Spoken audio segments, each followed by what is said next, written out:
a lot of women refuse to understand. Well, I don't think I understand why we're making such a fuss.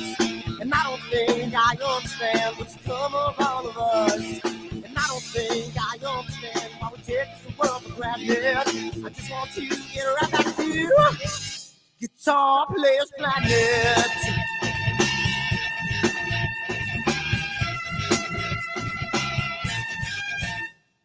You see it in the papers, you read it every day. The riots and the fire going on in South LA.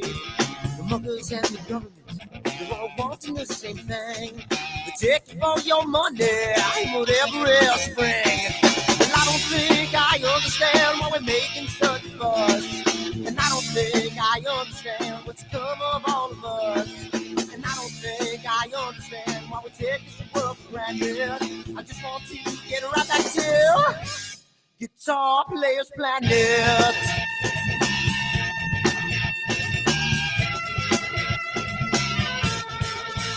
Take me.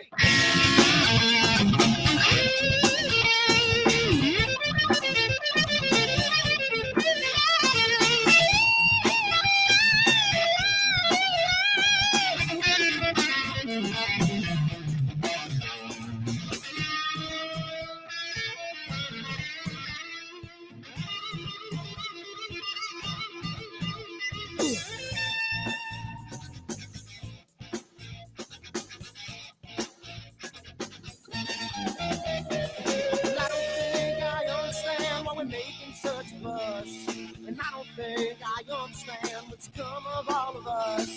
And I don't think I understand why we take this world for granted. I just want to get right back to Guitar Players Planet. Guitar Players Planet. Guitar Players Planet. Guitar Players Planet.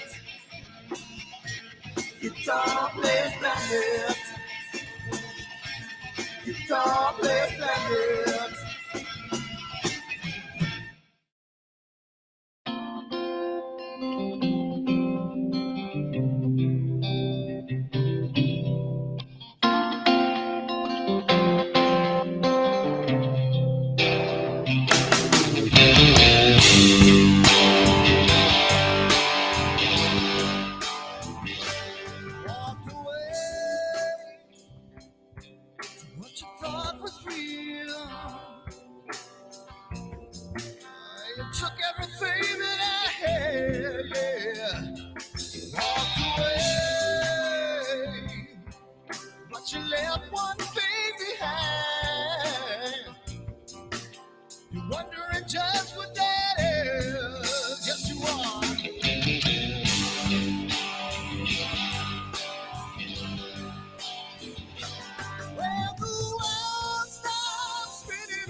Down by the water, maybe out the sun, maybe out the daughter when the music man calls. That's when I gotta play.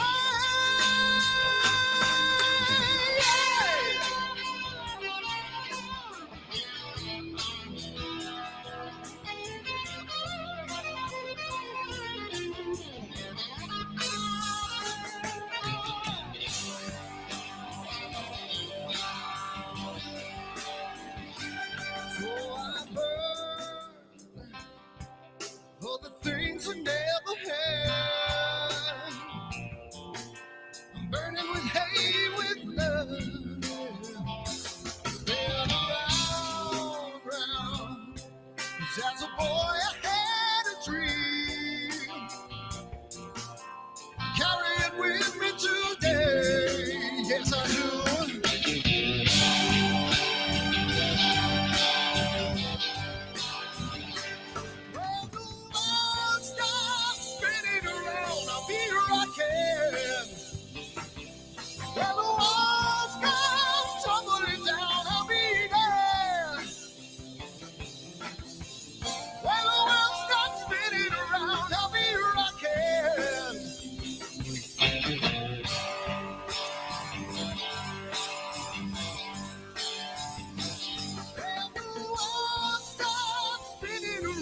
I'll be rocking.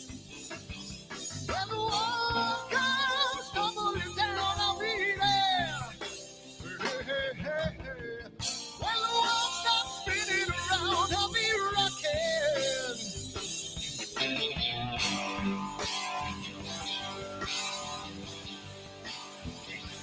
When the world stops spinning around, I'll be rocking.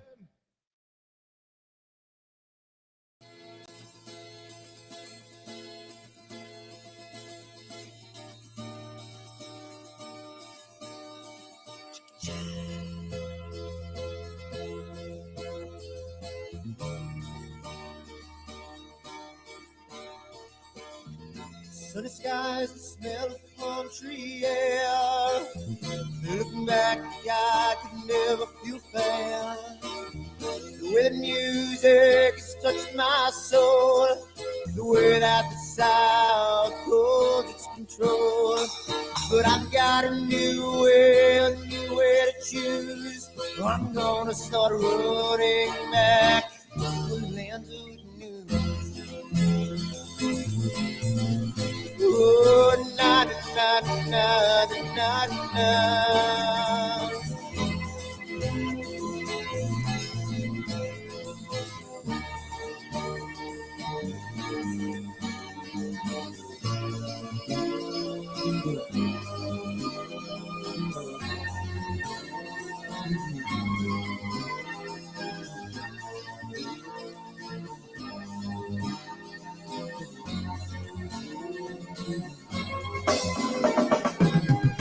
Seems to me that I have lost my old friend. Got the sunset off the highway again. Then I get lost on a long summer day. I must go back before it's too late.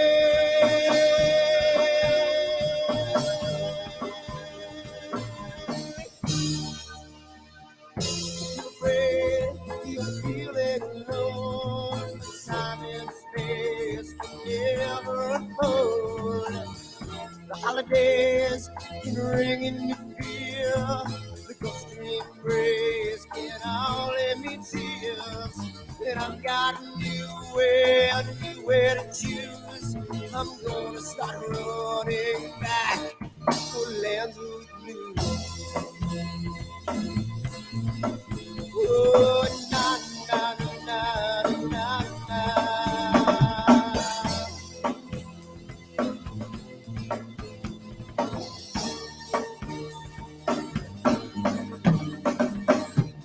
Sitting at the lake, I'm feeling confused, but I had my guitar, so I played this blues. But I'm afraid, what might be true, that I might never be back again.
Someone to take me down at night.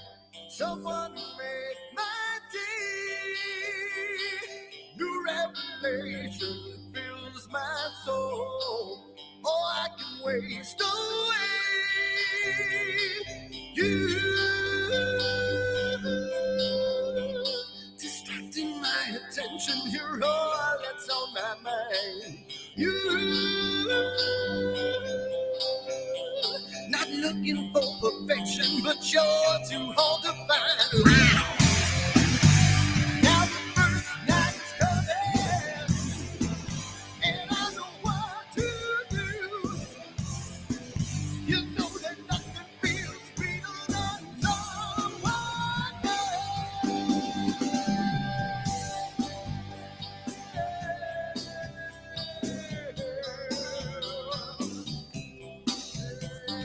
I need to taste your life again.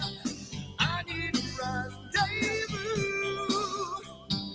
New revelation just feel my soul. Beginning and ends with you. Distracting my attention. You're all that's on my mind. You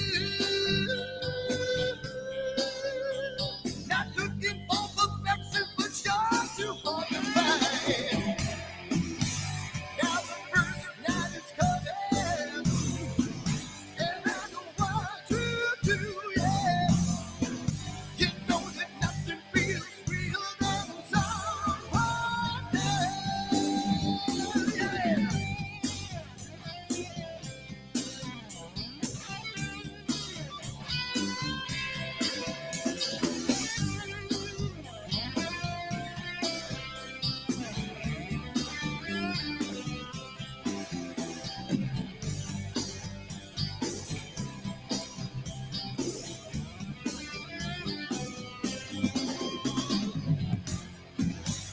Now the first night is coming, and I know what to do, yeah. She knows that nothing feels sweeter than someone else. Yeah, alone it seems funny that I did not with you, yeah.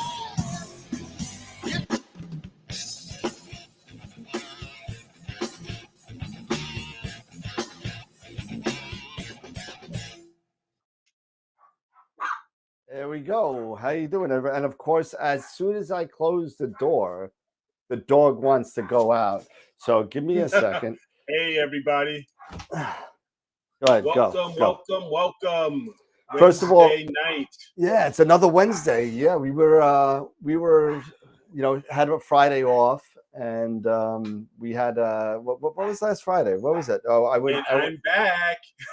Friday was the Parade of Planets that was going on. That I was out till 6 o'clock in the morning trying to get that, and I got it. First of all, I got to say thank you to Mike Y. Astro, who sent me his 14 millimeter Samyang in order to capture it. So thank you to Mike. I don't have a 14 millimeter and do it out there. It's just amazing what this kind of community and trust this community has that just sends out stuff. So thank you. I was able to do it. It's on its way back. So it's how'd you like shooting that prime?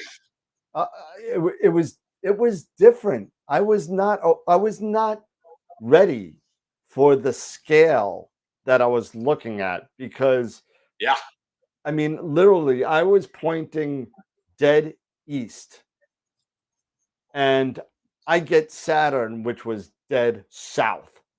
I mean, it's 14 millimeters, man. Well, I don't do CCD. I don't do it, but anyway, so tonight we are more than privileged to have Mr. David GIESEN from PHOTONIC Cleaning Technologies with us tonight, and he is going to be showing us his product, which is used to clean pretty much every optic you could think of, and it's going to be pretty cool. So we're going to be going over that. But first, and you're going to have to excuse me first if you hear the dog in the background, you can blame it on my wife. But I hope I don't know if she's watching right now. So if you're watching, sorry, but they're going to be barking. She's down in DC. So tonight, I know what a lot of people are looking for. They were looking for the OPTOLONG giveaway that was supposed to happen on Friday.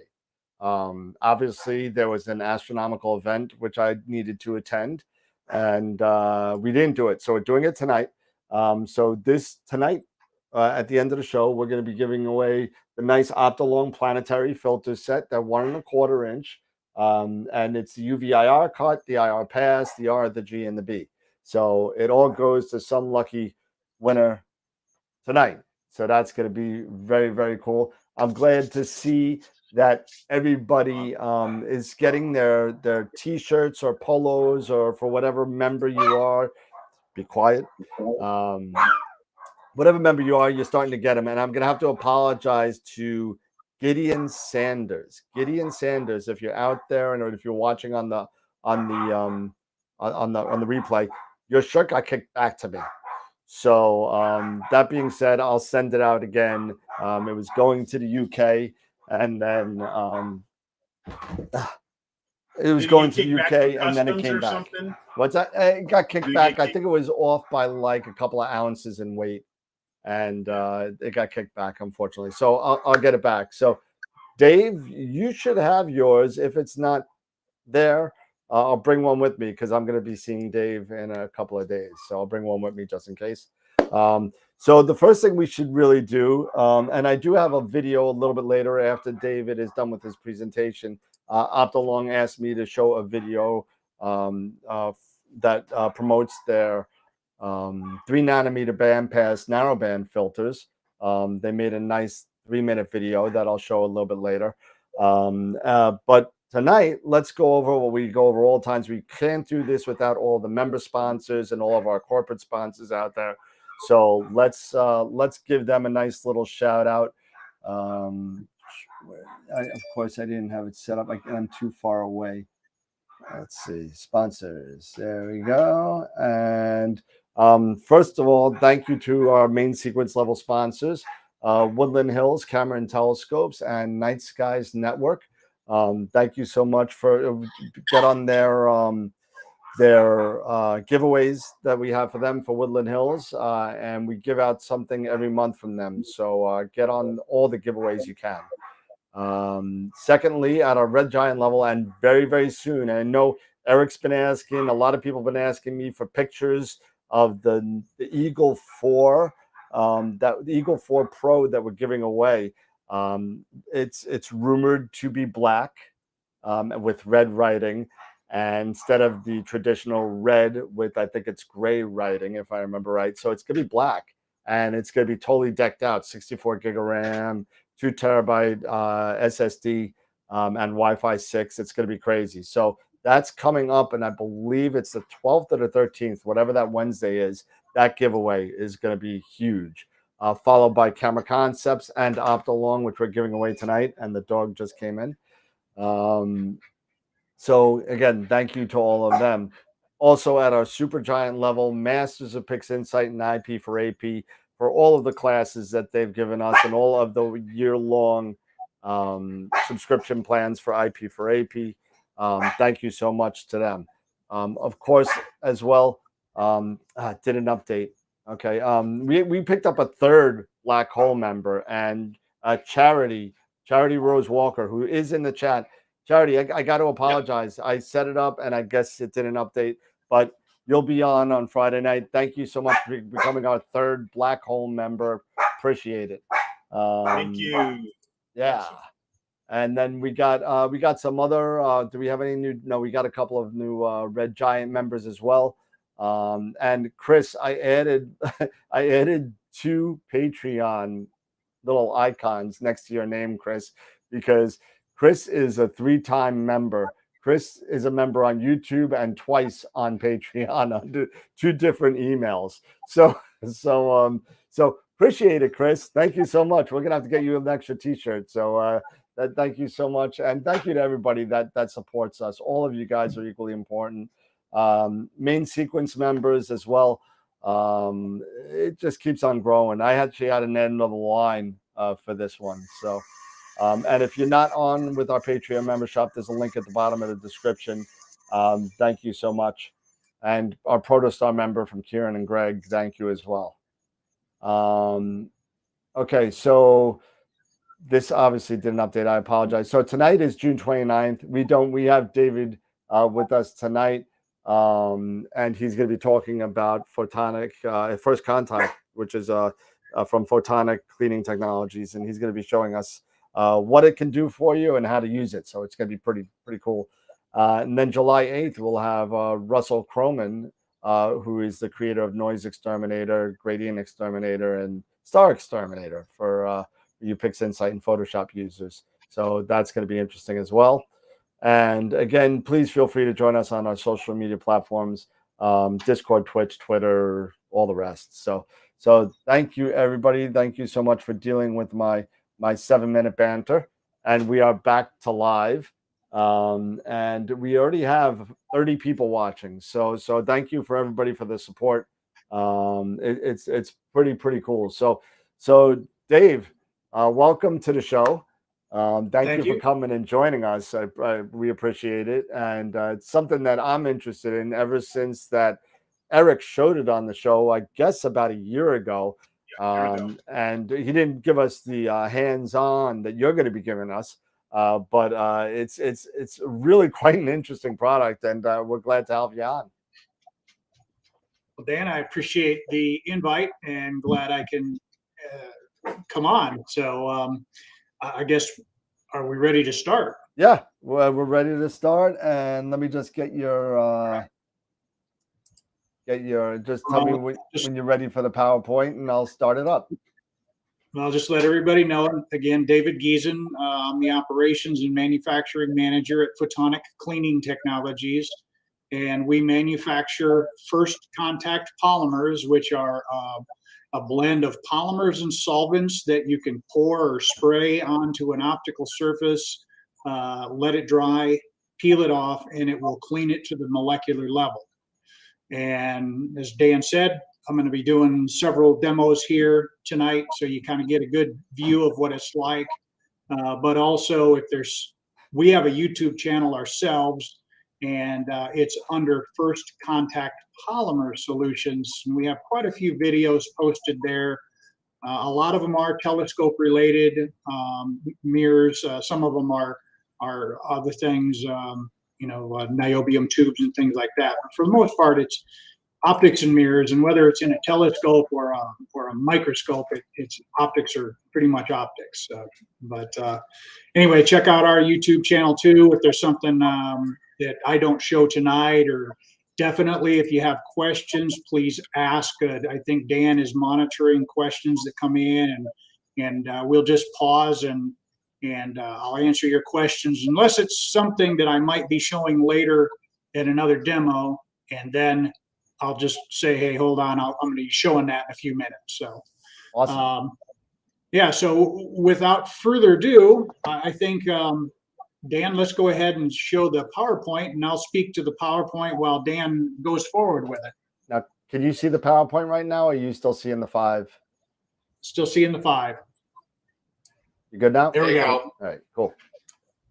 All right, so here we go. So what are first contact polymers, or first contact polymers? What are they? I'm going to give you a little history. And is it for telescopes? Yes. Well, first contact polymers, it's automatically advancing. I got it. Yeah. Go ahead. Okay. Or it went back. You want the second so now one? we can go to the next one. You got it. There we go. So there are first contact polymers, and I say polymers because there's a whole bunch of them now. They're a blend of polymers and solvents developed over 20 years ago to solve the problem of cleaning uncleanable and precision substrates. Now, I know when you say uncleanable, that doesn't make sense, but there actually are some substrates out there that you cannot clean, and when they get bad, they get dirty, they had to throw them away. They can be cleaned now. But over time, we've developed new formulas for specialized applications such as diamond turned mirrors, plastics, static sensitive items. Eric mentioned our ESD formula, and we'll talk a little bit about that later on. gold surfaces and reflection hiding polymers, and the latest, which is a water safe formula. Okay, go ahead. So some of our customers include NASA, LIGO, defense contractors, and universities and labs all over the world, and we're selling so far in 77 countries. But several years ago, we became aware that citizen scientists, astronomers, and I hate to use the word amateur astronomers because there's so many people out there that are doing actual research with their telescopes in their backyards. So I like to call them citizen scientists, astronomers. But they started using first contact to clean optics in their telescopes. And so we began attending star parties and conferences such as NEAF and RTMC and AIC to do demonstrations and introduce the polymers to more people, because originally it was never designed necessarily for the astronomy world, or at least the the backyard astronomy people. Okay, let's go to the next one. Okay, so this is an example of an uncleanable surface. This is a 3,000 line per millimeter diffraction grating, and we specifically put a fingerprint on this thing to show that it can be cleaned off. And you can see the size of it. They're pretty small. Some of them are very large. There's some that are about 4 square inches, but this is a smaller one. Go ahead to the next slide. So this is an image. This is I think it was a 50x image of that surface. And in the lower left, you can see the zoom in of the fingerprint on that grating. And on the right is the cleaned surface that was cleaned with first contact. And there was actually that little black mark in the upper left corner of the images is a witness mark that we put in there, so we're looking at the same place every time. But that was one of these uncleanable surfaces that can now be cleaned with first contact. All right, go ahead.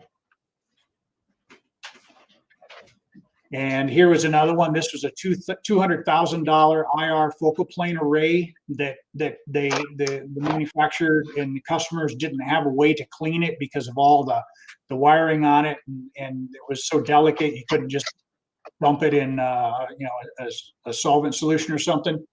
Now it can be cleaned with first contact and is being cleaned. Next. A couple other things. These are not necessarily uncleanable, but they just show before and afters of some stuff that you don't see anymore. They had kind of a cool factor.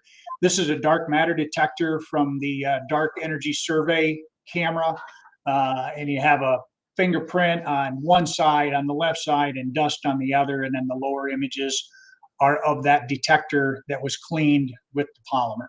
Wow. Go ahead. And this is a picture of LIGO. In case, I think a lot of people know what LIGO is, but it's the Laser Interferometer Gravitational Wave Observatory. And they have arguably the most sensitive optics in the world in their facility. And they use first contact. They only use first contact to clean those optics. Whew. Go ahead, next one. Okay, this is one of the optics at LIGO in one of their suspension systems. It's already got the red first contact polymer applied to it. Hasn't been removed yet. Next. And here they're showing it back in the lab. They're peeling the polymer off of this test mass, and they're actually following it with an ion gun, just to remove any static that builds up, because the polymer it's like a plastic when it's dry, and it will, when you peel it, it will create a slight static charge. If you peel it slow, it dissipates as you peel, but these LIGO optics are so sensitive and need to be so clean, they don't take a chance, and they follow the peel with this ion gun to remove any static, and they're already in a clean room environment, but they want to make sure they don't get any dust back on those optics. Go ahead. And this is a project we're working on with NASA. we had a SBIR to develop a polymer to clean the edges of the star shade. Excuse me. The star shade it's in the works. I think it has around like a 2025 or 2030 launch date right now projected, but it's something that's going to look for exoplanets.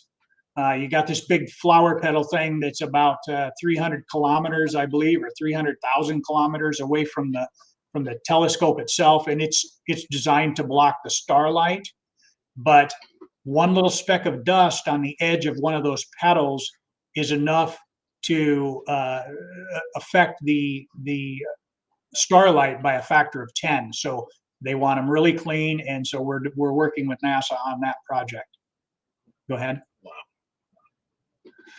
Another kind of a cool thing here, they use the polymer at the National Ignition Facility out in Livermore, California, to do some cleaning on various optics out there. If you've ever been there, they have a whole lot of lasers, and they all have to be super clean. And that's what they use the polymer to do there. Go ahead. Another application here is, this is an IR sensor. It's for infrared systems and made of germanium. It's very expensive, and you can see the dirty IR optic and then the polymer being applied to it and removed, and the clean optic afterwards. This is just, gee whiz stuff, just to show that this polymer has been around for a while, and it's got a lot of uses beyond what you would normally think of. Next. And something that was not necessary, but it was cool nonetheless. The gentleman in the photo with Jeff Post is the curator of gems at the Smithsonian, and the developer of the polymer, Dr. Jim Hamilton, is still a professor at the university here, and he was invited out by Jeff to look around in there, and they actually cleaned the Hope diamond with some first contact polymer. So it was, completely unnecessary. Diamond's the hardest product, or hardest substance, I think, on Earth. You're not going to scratch it with just a polishing cloth, but it was just something cool to do. Next. Okay, so this is an image. This is a nanoscale level image of a surface, and this is one of the ways we can, here at our lab, determine if a substrate is clean or not. You see these, you can see this was a diamond turn substrate, and you can see the turning, even though you can't see them with the naked eye, obviously, but this is, like I said, nano level, and any dirt or dust shows up on the optic or on the white light interferometry image. Next. Another use here is up on Mauna Kea at the Keck telescope. There's several other ones up there too. The Canada France Hawaii telescope, they use the first contact to clean some mirrors up there. They don't actually use it to clean the Keck telescopes in situ. They're still using CO2 snow. However, they were doing some modifications to the segments that might still be ongoing, and they used the polymer to protect the substrate, the 0-degree substrate, while they're transporting them down to get these modifications done. So it's just all over the world. Next. Another one, the Gran Telescopio Canarias, or GTC, on the Canary Islands. We've been down there to do some demonstrations there. They once again, they're a segmented telescope. They're still using CO2 snow, but they do use it for some smaller optics there in the facility, and just another cool place to visit, and to know that we're making a difference out in a place like that. Next. This is actually the segments, the mirror segments of the GTC, and you can see how they replaced the segments on a rotational basis. And you can see there's a clean one there in one section and varying levels of dirtiness. So it would be nice to be able to apply the polymer all at once and peel it off in situ, because you can imagine what that Saharan desert dust is doing to the surface of those as it sits there for upwards of a year, I think is the rotational basis.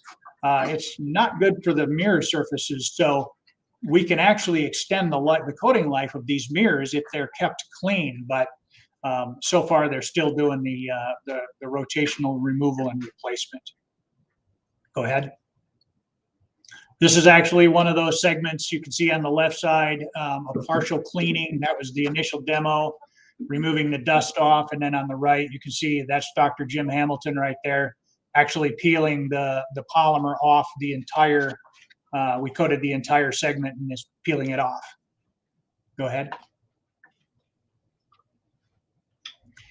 And this is why it would be good to clean big mirrors like that, or really any mirror, any optic in situ. When you have to remove the optic, you have to transport it down the mountain, you have to get it recoated, and the gentleman there at Keck, he's using an acid to wash the mirror coating off of these mirrors, and we could eliminate a lot of hazardous waste. We could eliminate a lot of downtime by doing these in situ mirrors. But the segmented mirrors are just a little too difficult yet, but for the operators. But there are some other larger mirrors, like 4-meter mirrors around the country, around the world, that are using it. Go ahead. This is just a couple images from Mount Palomar showing how they have to use acid to clean the reflective mirror, the aluminum off of it, and clean it before they reapply the polymer, or reapply the mirror coating. And obviously, when the mirror's out, you're talking downtime. So that's money that they're losing by not having that mirror in the telescope and doing science. Next. And ultimately, this could happen. This was a $280,000 test plate at the MMT in Arizona that got dropped, and yeah, there's no fixing that. But if they'd have cleaned it in situ, yeah, that wouldn't have happened. Yeah. Yikes. Next. Yeah. This is a tube assembly from an optical tracking system at Vandenberg Air Force Base. And I showed this because you can see inside there, they have these lined with a foam that controls temperature, keeps them more stable temperature. Go on to the next photo. Unfortunately, that foam, as it breaks down, settles on the mirror surface, and this is what you get. Next. This is first contact, this is our clear first contact polymer, or colorless first contact polymer, applied to that same mirror you just saw. And one more, next. And there that same mirror is with the polymer peeled off. Now, Vandenberg Air Force Base, their optics depot group out there, used to, as a rule, and not as a rule, but as a standard, they would remove every mirror from every telescope, optical tracking system they had, and they would get them recoated because they couldn't get them clean enough. But they actually did a cost saving study, and they was going to save like $1.5 million over a 5-year time span by cleaning them with first contact, and that's what they do. Wow. Next. And now we get into the meat and potatoes of the citizens, scientist, astronomer. This is a 100-millimeter refractor from pictures of courtesy of Andrew Barton. His wasn't incredibly dirty, but you can definitely see a difference advancing from from the top left to where he had it coated till the bottom center image where it was clean. Go ahead. And this one is a bit telling. This was a 12-inch RCOS system or mirror sent to us courtesy of James Olson. The pictures speak 1,000 words, I guess, because very dirty mirror and very clean afterwards. Next. And one more. This is a corrector plate from Myron Watsuda from, he's the director of the MRSO, one of his telescopes, cleaning it before and after, getting dust and pollen. Most of that was pollen. I don't remember what kind anymore at this point. I think we had that information, but anyway, there's a whole lot more images like this, and customer comments on our testimonial page. Probably 50% of them are citizen scientists, astronomers. The other ones are people using laser systems and such. So, and I think that's it. Let's go on to the next. I think that's the end. Yeah, that's the last one. Okay, so we'll quit sharing that, and then we'll go on, and I'll start doing a little bit of demos, a few demos here. All right, so I'm going to point this down at my desk so that you can see my desktop. Nope, not my keyboard. There. Let's see how that. Nope, a little bit more down. I don't want you to see that I don't have any pants on. There you go. At least you're honest. There you go. Okay, so first I'll show, this is one of our kits. We sell the product in a whole lot of configurations. This particular kit is what we call our First Contact Deluxe kit. It has a 15 milliliter applicator bottle here and 4 29 milliliter bottles. This is enough to clean about 500 square inches of surface area. Now we have smaller kits than this.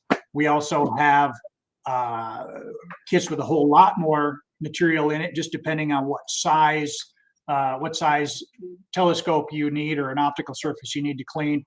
And we also sell it in liters and half liters. And 1 liter will clean about 1.6 square meters of surface area.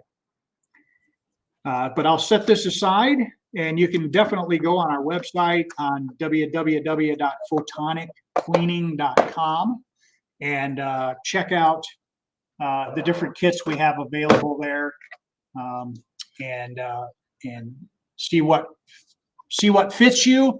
I think all of them have the square inch surface area of coverage, but there is some difference between spray and non-spray, and I will get into that here shortly. Yeah, and I actually put a link to your website in the chat, so if anyone's interested, I'll look Dave, that up. Yeah, we do have one quick question that is I think is a good question, is from MX Quattro. He's asking, is there a shelf life once the polymer is opened?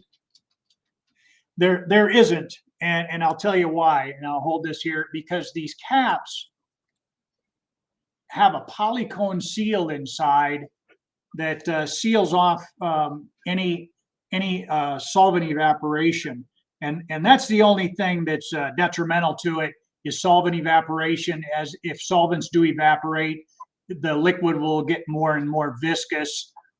So that's the only concern. If you keep those lids tight though, and keep them in a cool environment, obviously cool temperatures slow evaporation.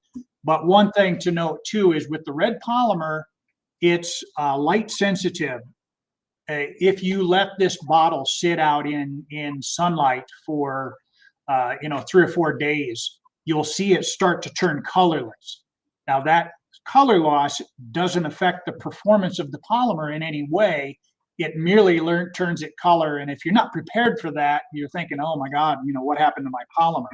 But it works just the same, whether it's red or colorless. But if you keep it in a dark environment, all of our kits ship in a little black bag, a light sensitive bag or light resistant bag.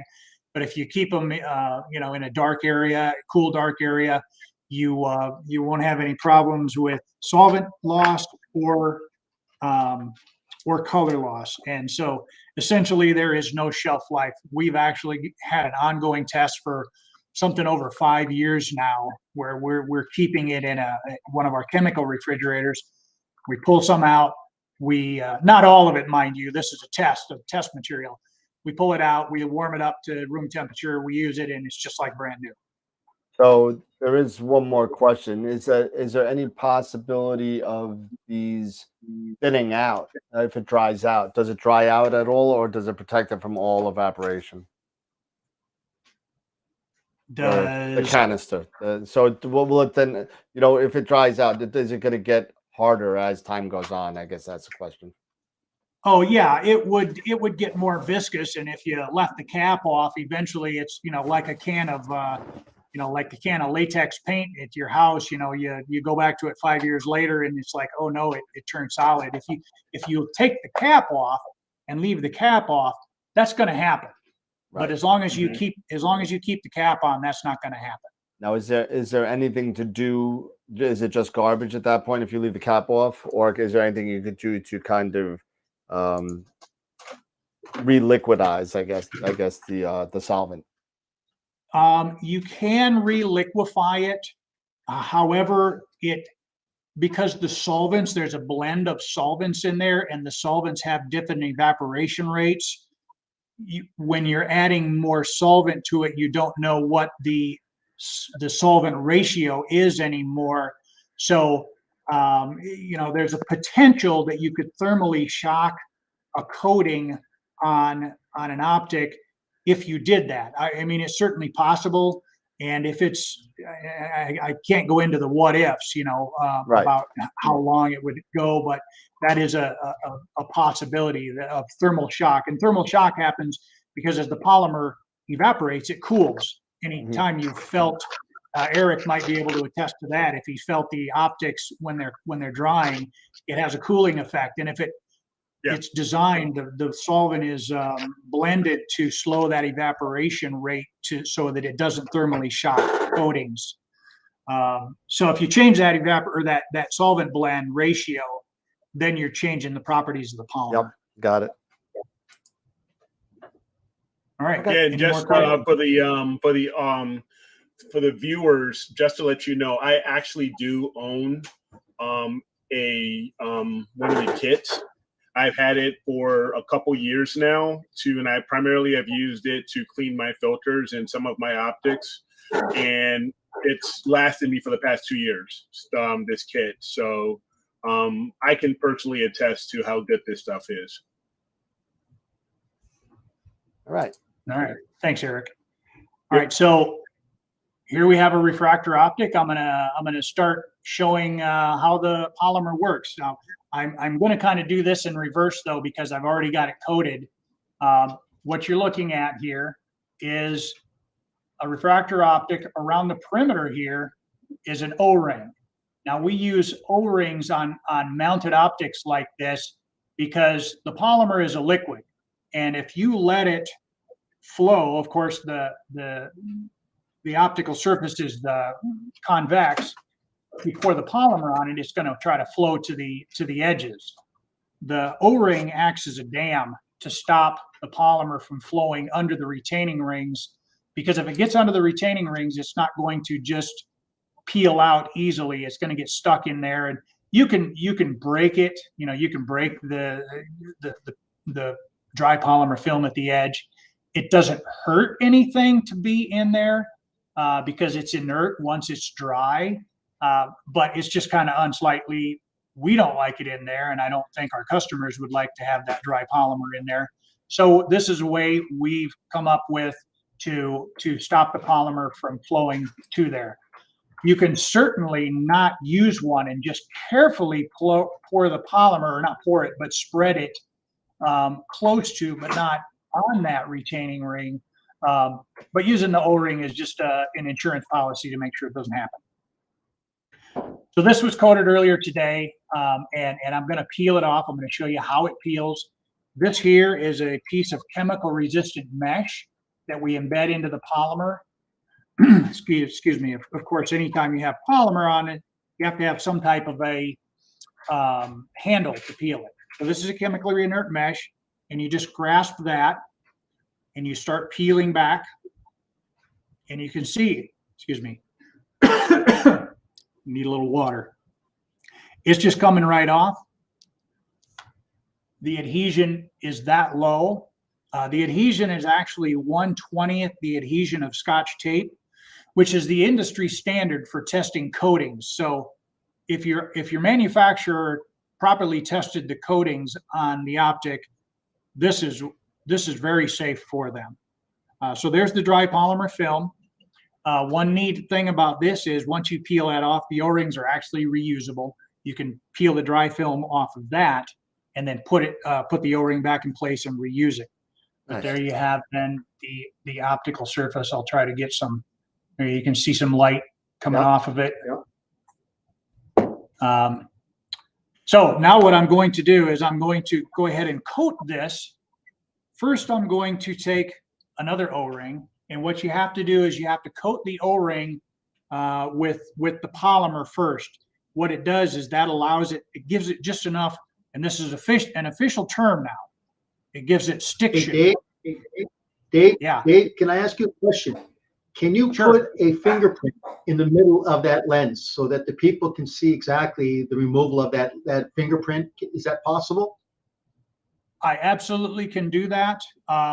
As a matter of fact, yeah, maybe I won't go through the whole process, because if I do that and I coat it like we had it here with this one, it's going to take longer to dry than what we have time for tonight.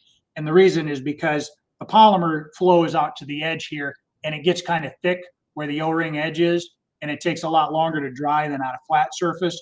But what I can do is I'll just spot clean this, and I won't use the O-ring. And what I'll do is I'll show you how to do the O-ring and put it in place, and then how to apply the polymer, but I just won't apply it over the whole thing. So first, let me put a couple of coats on here. So like I said, you want to take the little brush in this bottle here, and you just go around it. You don't have to be fancy or anything. You just get a coat of polymer on it. And the polymer helps it seal down to the optic, because the polymer, well, when we first started using these, we learned the hard way that if you don't do this, the polymer, as it flows to the O-ring, will actually lift it a little bit. It'll float up on the polymer, and then the polymer will flow underneath of it. So if you just put a couple of coats on it here, and you're putting it on real thin, so it's actually going to dry very fast. Okay, so while that's drying, I got it a little thick right there, but I'll move it over. Okay, so while that's drying, I'm going to go ahead and let's see how dirty my thumbprint is. Let's see if you can see this. See if I can get an image of it. I don't think well, you can kind of see it. Yeah, I just saw it. Yeah, I can kind of see it. Yeah. I don't know if I can get it a little closer and try it. Boy, this is trying to get the light to come off of it just right. It's kind of hard with the light on it. I tell you what I can do. I think. Nope. I use a dark there. I'll use my camera phone, my phone surface. There you go. Okay. It's glass. It's polymer safe. So I'm trying to get an image. I put a reflection. I can't really get one. Do I have a flashlight? It's kind of difficult. I'm determined to show you guys this since it's a question. Let me see here if we can see it with a flashlight. There. Oh yeah, there you go. Yep. There it is. Now you can see. Yep. There. Now you can see that. Yeah, there it is.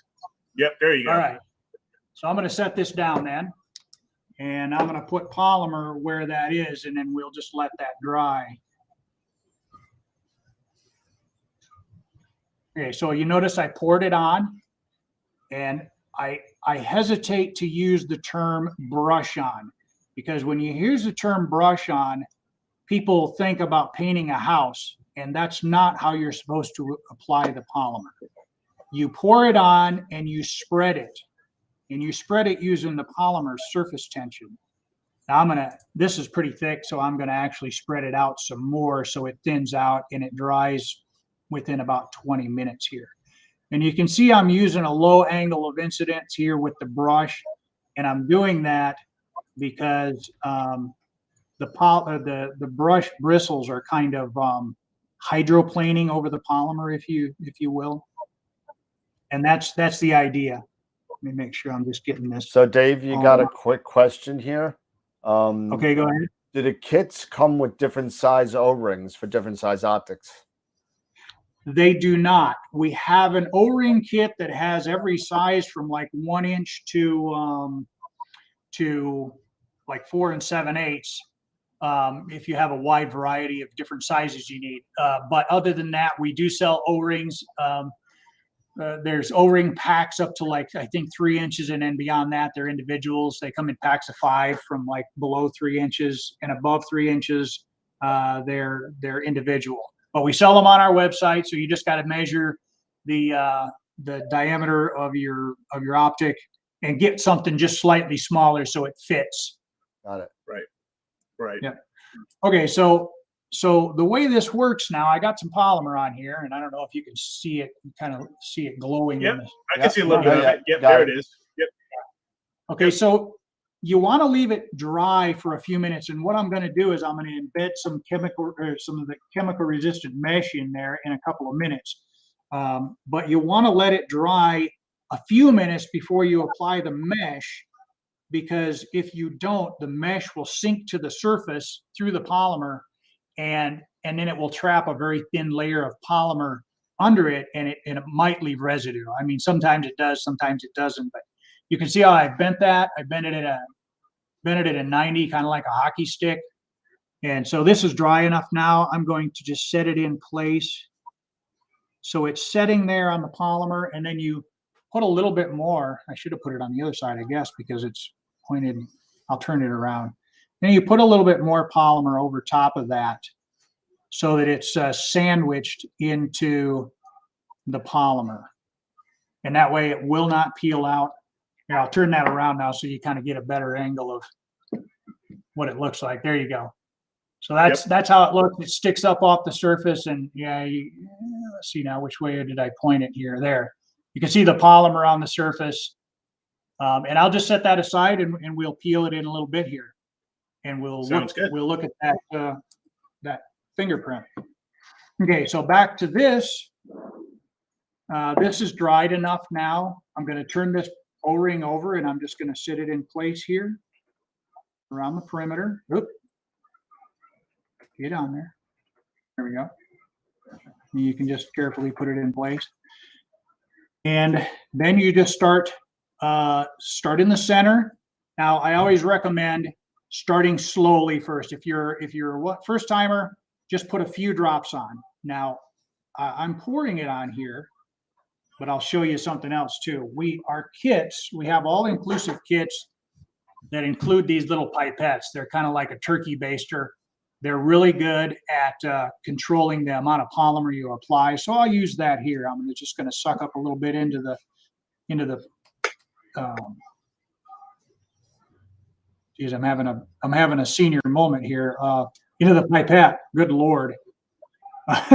And you can drip a little bit on there and start small. Like I said, I'll set that over here for right now. Start small until you get an idea of how well the polymer flows or doesn't flow, and then just spread it out. And you start at the top because it's convex and it's flowing out towards the edge. So I'm just spreading that out like that until I get it kind of thin to the point where you can see the brush is starting to try to drag along the optic surface, and then just put a little bit more in the center. You can even let that dry for a couple of minutes just to let it start to thicken, and it slows the spread rate even more. So I'm just going to put a couple more drops on there.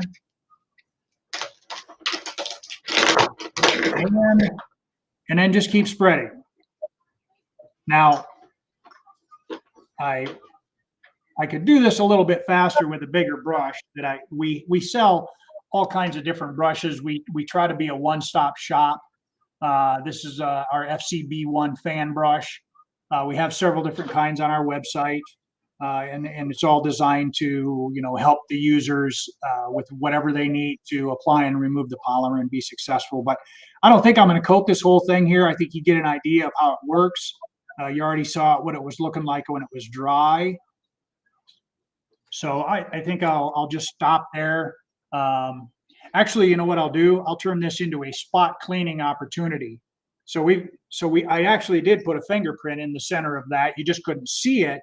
So at this point now, you can see I got the polymer on there, and I'm going to put a piece of mesh into that too, and show you how if somebody touched your optic and it's otherwise clean, you can just put it on there, put the polymer on there, and do a spot cleaning. So I'm going to just blow on it for a minute here.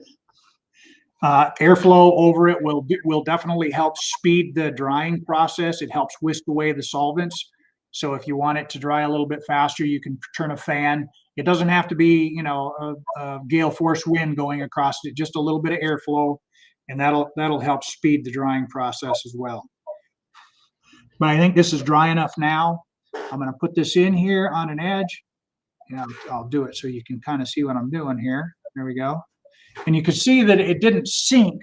So that's a good sign. That means that the polymer was dry enough that it didn't sink to the surface. So I'm just going to take just another little drop of polymer from the pipette and put it on there, put it in place, and I'm just going to set that aside. And then I'll use my brush to kind of spread that over top of there. And you got one more question, Dave. Go ahead. And it's a good question. For an SCT corrector, should you use 2 O-rings? You can, or I actually demonstrate on one of our YouTube videos that you can brush up to it, but not onto it. And I have a corrector plate here off to the side, and I'll bring that in just a minute, and go over that even further. Okay. So this here, we've got the polymer, or we got the polymer on it where the fingerprint was. We're not going to go ahead and clean it all the way to the edge because you already saw what it looked like and how it peeled there.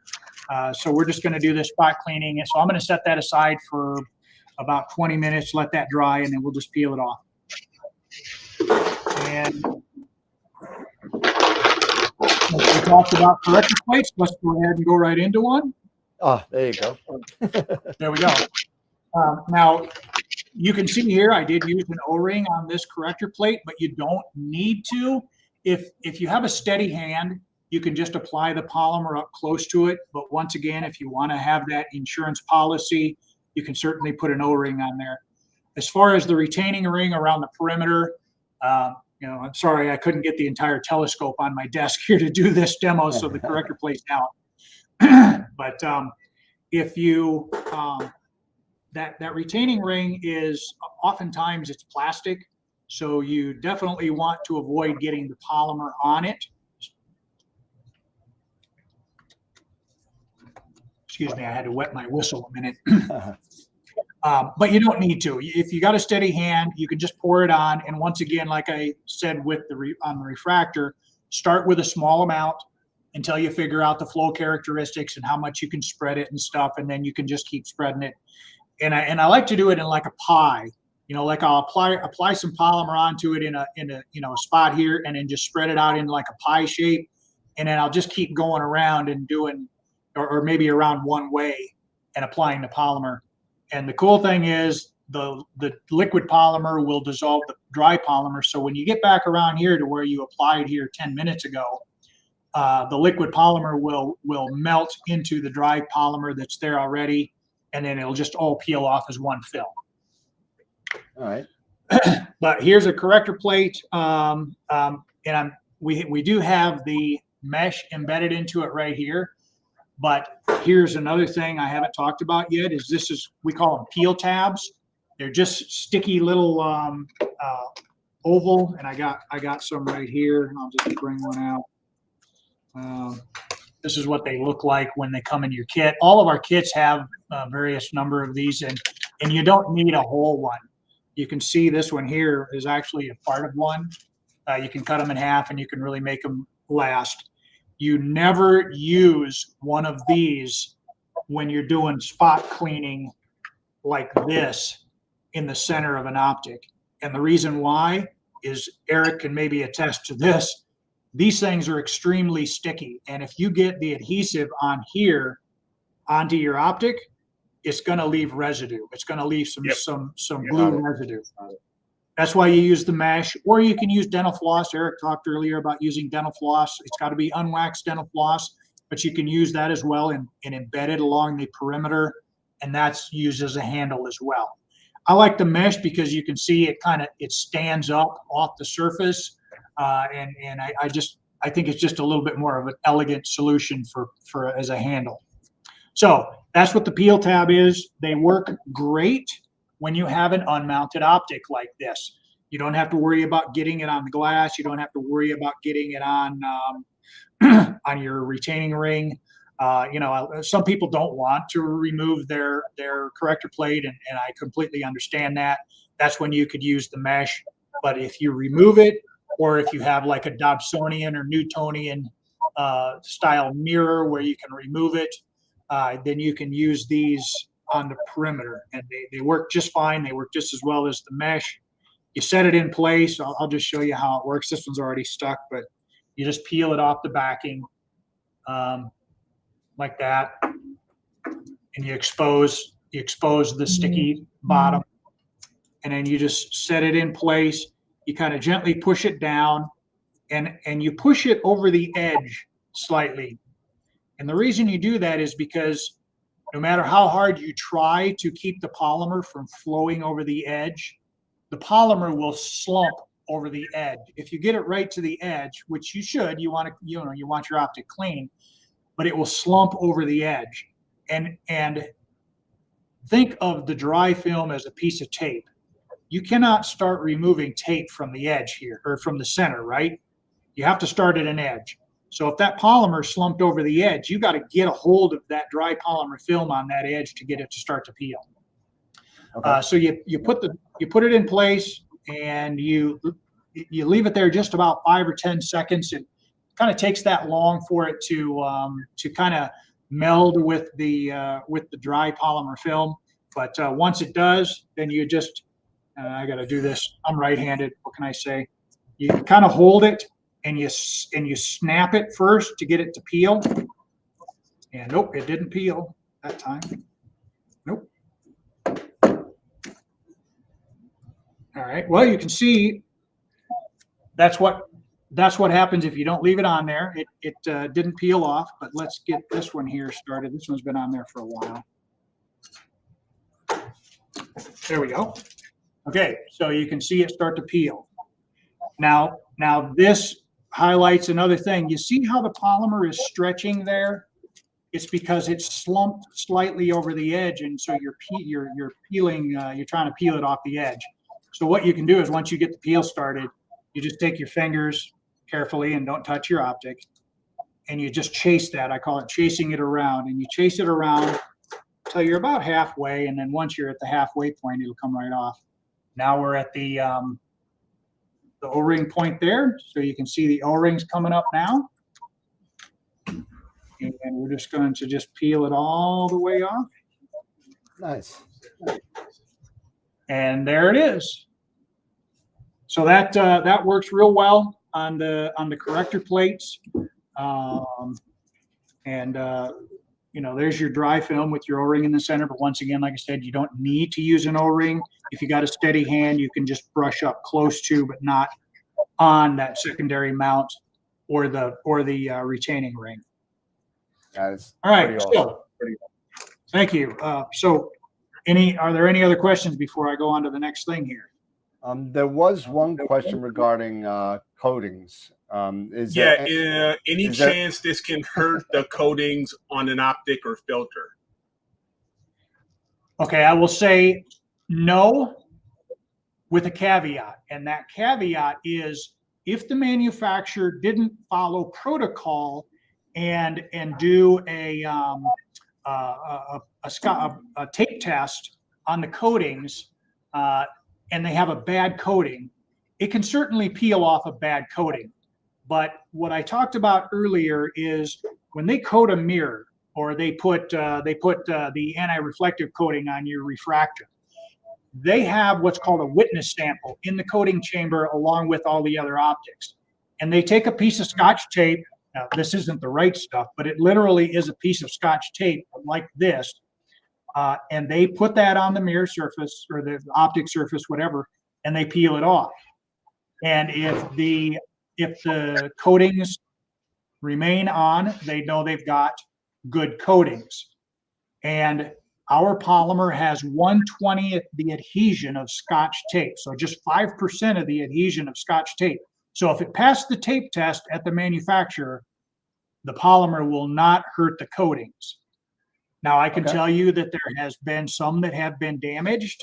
There was even a plane wave a year or two ago, but Rich Hedrick there at Plane Wave, he said, "Yep, that's not." He knows first contact very well, knows what it can do, and he said, "Nope, that was not the fault of the polymer. That was the coatings," and he recoated that customer's mirror for him because it was a defect. So yes, it's safe for coatings. Okay, there you go. All right. So here we have just a 6-inch Dobsonian style mirror. It's already pre-coated, and once again, here's got the mesh into it, and you just start peeling it off. Now, one thing you can do, did I bring something out here to do it with? One thing you can do, and you saw I had a bit of a hard time starting the peel on that corrector plate. One thing you can do around the perimeter here is you can take a razor blade, and I thought I had one, but I guess I don't. I thought I had brought one out here. Yeah, what's that? Nope, I don't have one. But anyway, so there's no coatings on the edge, but the polymer slumps over. You can take a razor blade and just gently cut that. You don't have to, but it just makes the peel easier.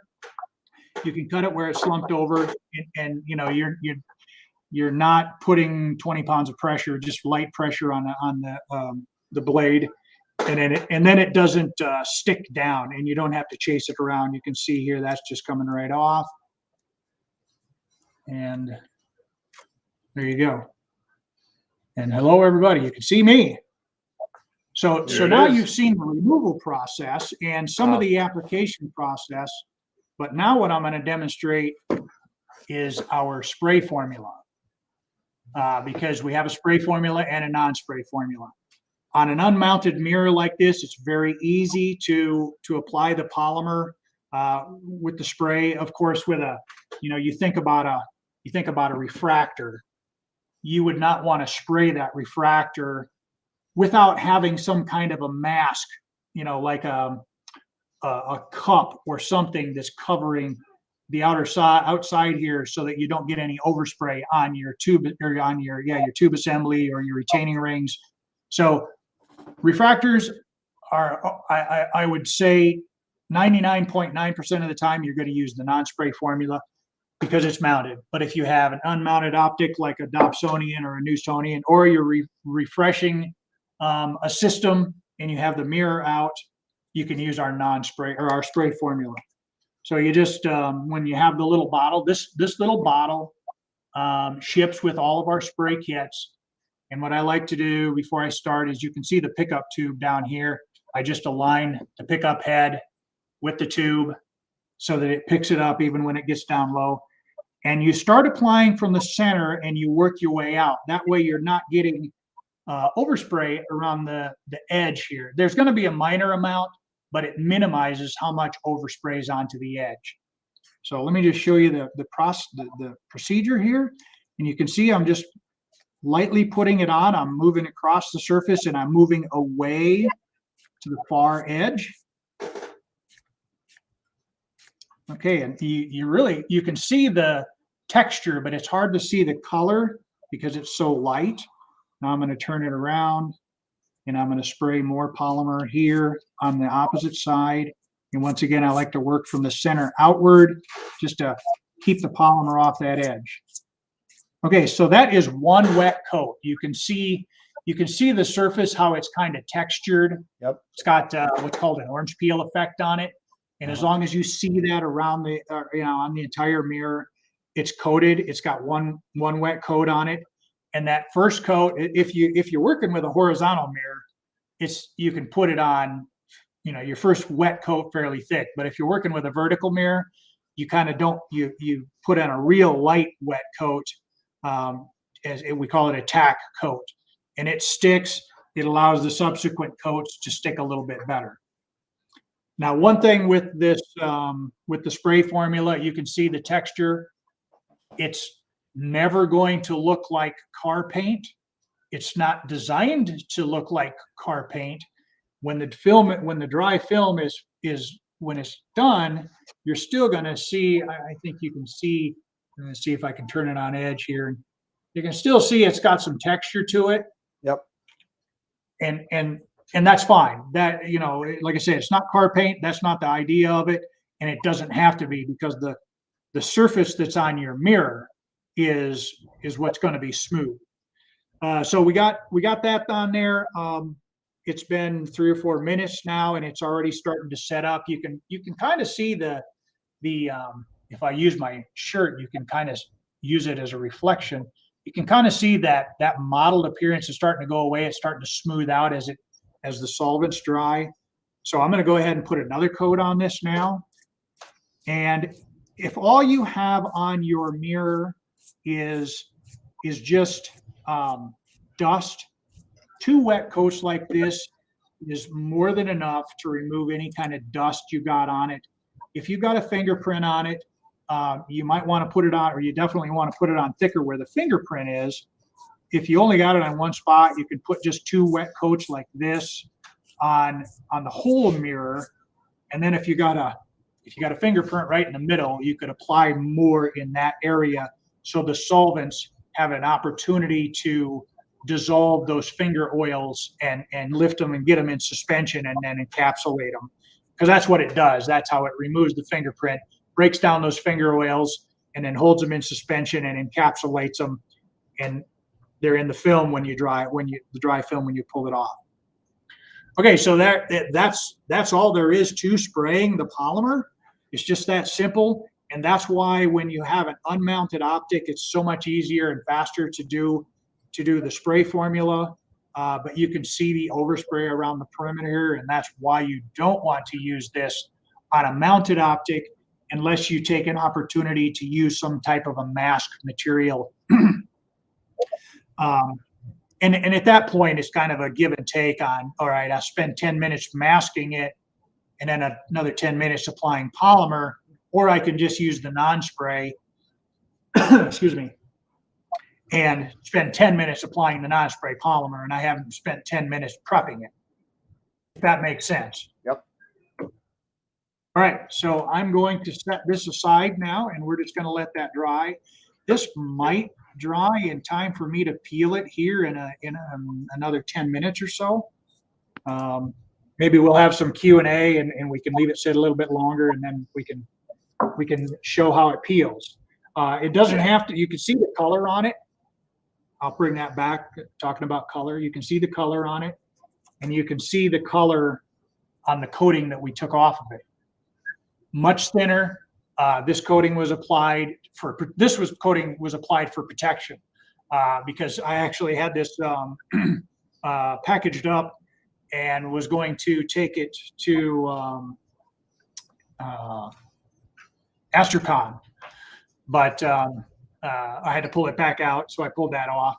But the polymer doesn't just clean it; can also protect an optical surface from damage or just from storage. So if you wanted to store an optic, if you decided, oh, you know, I'm going to Texas for the winter and I want to store my mirror, you could coat it, come back in the spring. You know, if you're a snowbird, come back in the spring, peel the polymer off, and your mirror is clean, looks like new, and it's ready to go.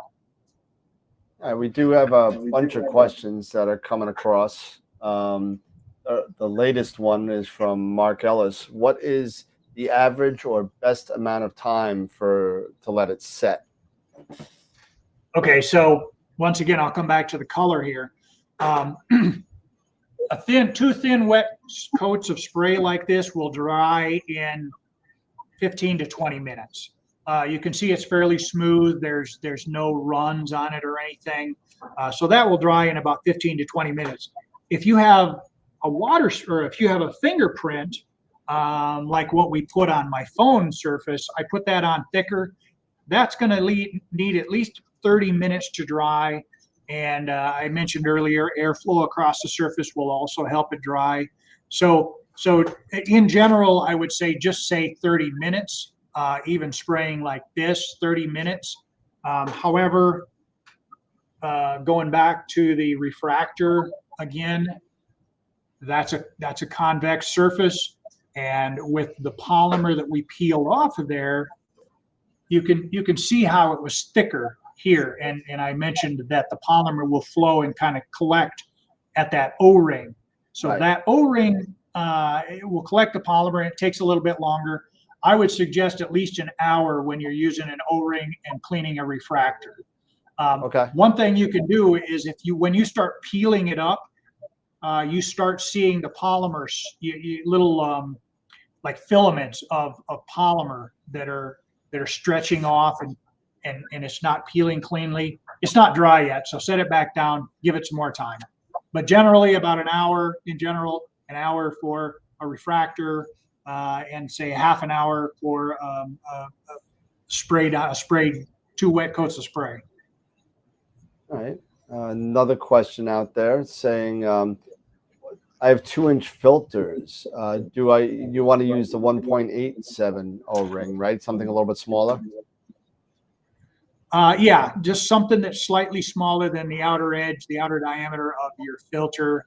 Now, if your filters, if you can take them out of your filter wheel and just set them down on a piece of cardboard or something like that, or a tabletop, you don't need an O-ring. You can coat right to the edge, just like I did here. If you consider this an unmounted filter, you can just pour the polymer in the center and spread it to the edge, and you don't need an O-ring. However, if it's mounted in your filter wheel, then yes, you want an O-ring to fit inside the filter wheel opening, so that it doesn't flow under it.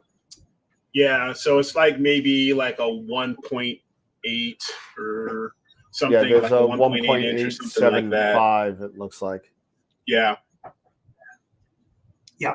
Now I've got this also because I figured I'd tinker around with mine, with one of my old filters here just to play around with it, and I'm using the kit comes with unwaxed dental floss, and I'm using that as well as one of the as well as the mesh here and I'm using the dental floss kind of, I'm putting that acting. I usually do that acting as kind of like that O-ring because I don't have O-rings. I use the dental floss, and I use that. What I usually do, let me see if I can share this really quick. What I'll do is here's the dental floss right here. Is I will start with the brush, this one here, and I will brush around the interior, the interior here, and then it'll start to dry a little bit, and then I'll put the floss around, and using the little piper, I'll just poke it around in there to make sure it sets in there.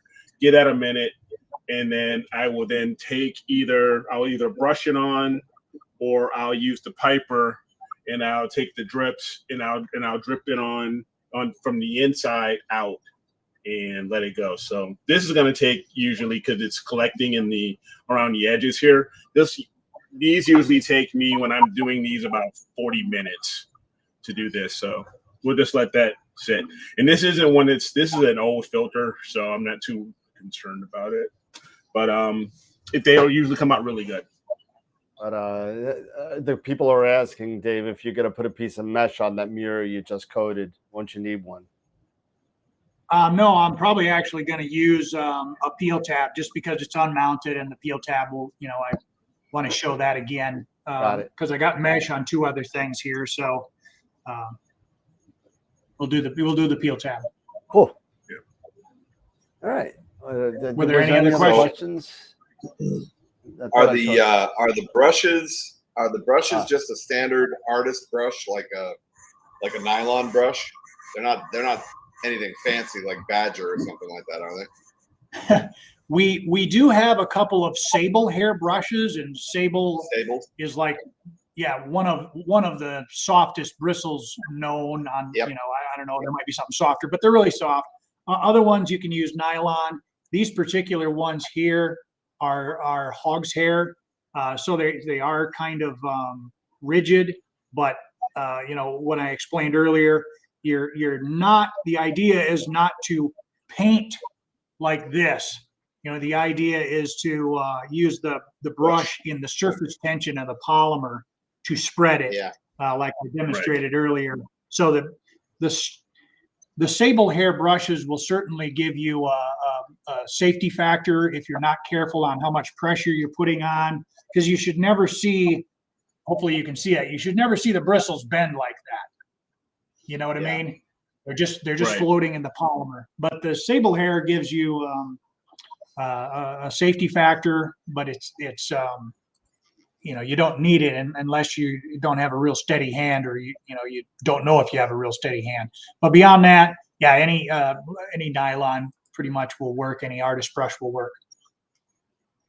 So can you clean the brushes, the polymer that's in the brushes, with just a standard thinner?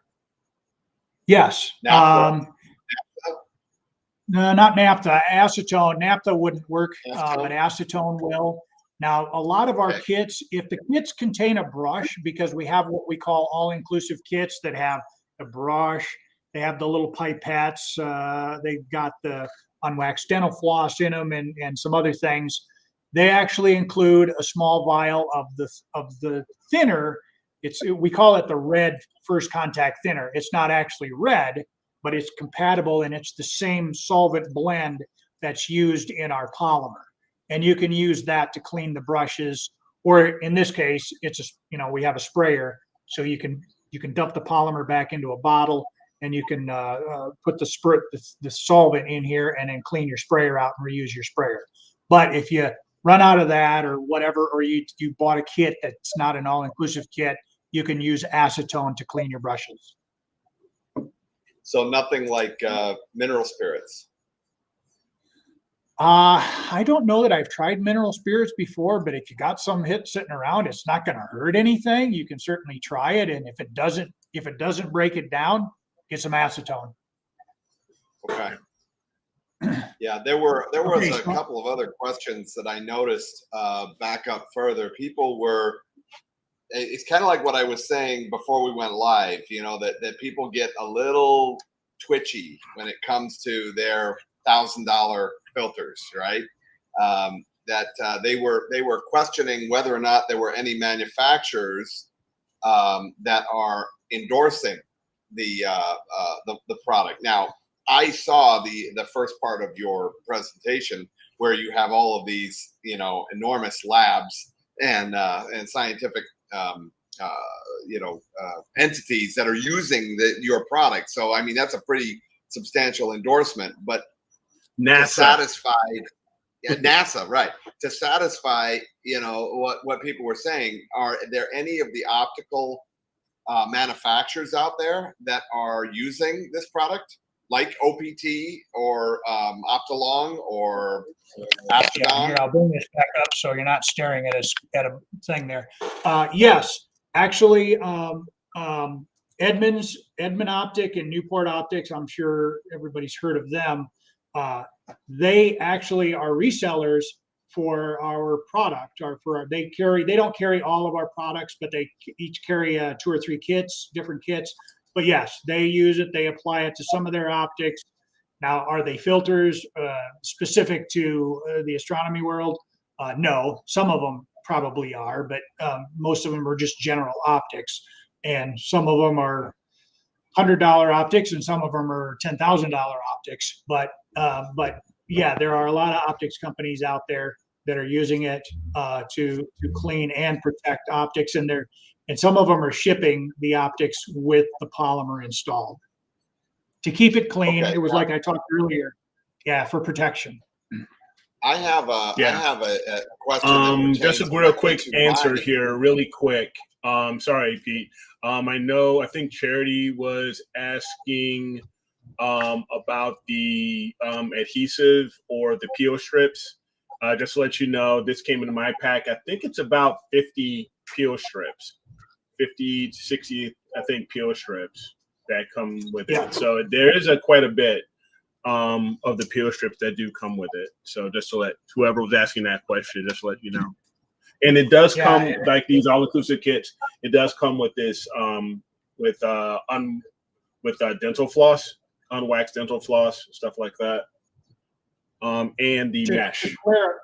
Eric, and the mesh. Just to clarify, if it says it's an all-inclusive kit, those are the ones that come with the pipettes and the unwaxed antifloss and the mesh.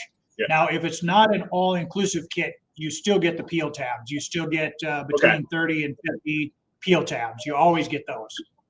Good to know. Thanks, Dave. Yeah, so I have an all-inclusive kit here. Yeah. Scott, you had a question. Go ahead. Yeah, I'm wondering about, for things other than, than telescope optics and things like that. What about camera bodies and sensors that are in, like my Nikons? I have 3 full-frame Nikons that I shoot with, and cleaning those sensors. If I could do that with this product and do it safely from inside the camera body. Yeah. Is there a procedure that you guys have for that? Yes. Camera bodies, you have, it's an optic. It's a lens just like what's in your refractor. It's just typically smaller. You would want to use an O-ring once again, just to make sure that you don't get the polymer on the camera body. But for sure, you can use cameras. One of the videos on our YouTube channel is cleaning a rifle scope.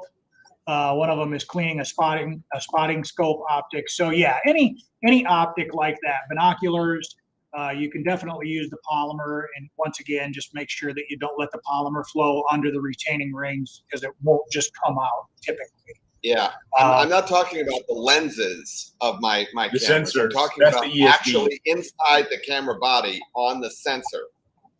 Right. So there's 2 scenarios. One scenario is most of those, like a DSLR, they actually have a window over the sensor, so you're not actually cleaning the sensor, you're cleaning a window.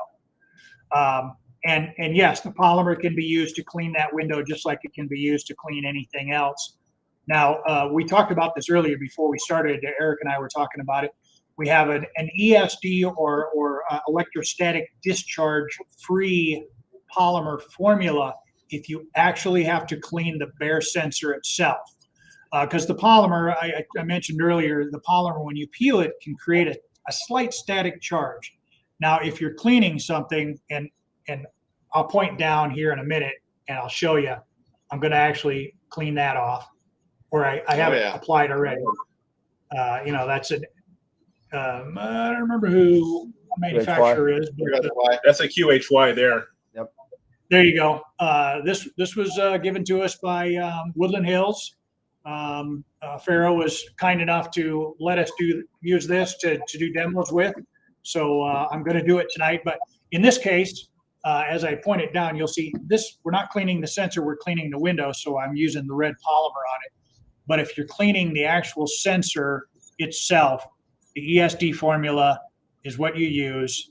And that's on our website. There's information about it. And if you have any questions, feel free to give us an email about it. But yes, you can definitely clean your sensor or your sensor window with the polymer. And since we're talking about it, I'm going to go ahead and point my camera back down, and I'll just show you this real quick. Okay. So yeah, so this was a QHY CCD sensor, but again, it's the window. Now I've already pre-coated this because I didn't want to have to wait for it to dry. Once again, because it's mounted, we're not going to use a peel tab to try to stick it down, down in there to the dry film, because that peel tab is going to stick to your camera housing. So we got the mesh in there, and it's dry already because I did this several hours ago. And you just peel it back across itself. And I'm going to try to get that a little closer to the camera and tilt it down. Yep, there you go. How's that? Yep, tilt it down a little more. Yeah, tilt it towards the camera a little more. Towards the camera. Oh, you want to go towards? Yeah, there you go. Yeah, that way. There you go. I'm trying to get it so you can see it peels off, but okay. Yeah, so there it's coming. Yep. And that's just it. It was just that easy. Like I said, extremely low adhesion to the surface, and you can see the clean sensor window there. That's amazing. Yeah. So And the ESD formula is it's actually got carbon nanotubes in suspension in the polymer to make it electrically conductive to dissipate that, or static dissipative, so that the static will dissipate. But it's actually a colorless formula, but it works the exact same way as the red, all the red I've been demonstrating here tonight. That is awesome. That's a really so when you're applying that polymer to a a rectangular sensor like that, is it just a steady hand? Because you're obviously not going to get a round O-ring in a rectangular sensor. So are you using the floss, or are you just very, very gently spreading it with a small brush? I'm putting it in with a pipette, what I demonstrated before, the little pipette. That way I can control how much, drop by drop. And then I'm carefully spreading it with the polymer, with the brush in this little 15 milliliter. And every kit we sell has this applicator bottle and brush in it. And you can see that's very small. It's essentially your wife's nail polish bottle is what it is. Right. It's that small. And you just carefully, now, yes, it takes a steady hand. One thing we will eventually try to do is see if we can 3D print a dam. We've done some 3D printing and you can, obviously with 3D printing, you can do any shape.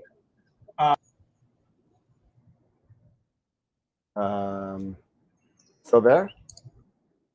I think we may have lost Dave's audio. No, lost. Well, the 3D printing idea is a good idea for camera sensors, because there's only so many different sizes of camera sensors. So if you had a half a dozen 3D printed dams that you could offer to people, that would definitely would definitely make things easier for people that don't necessarily have a steady hand. Yeah, because you only have either full frame, ASP, Micro Four Thirds. Yeah, micros. Yeah, so 3/4. So 1 inch. Exactly. So you would only need a handful of those dams, and then you can supply for all the camera sensors. That's an excellent idea. Yep. Trying to get this settled. I think we totally lost him here. Oh dear. Let's see. You can pull back, Daniel, from the to the 5-up. I'm working on it. Oh, it's not that easy when I gotta switch looks all over the place. Okay. Let's see. Let's see, where am I?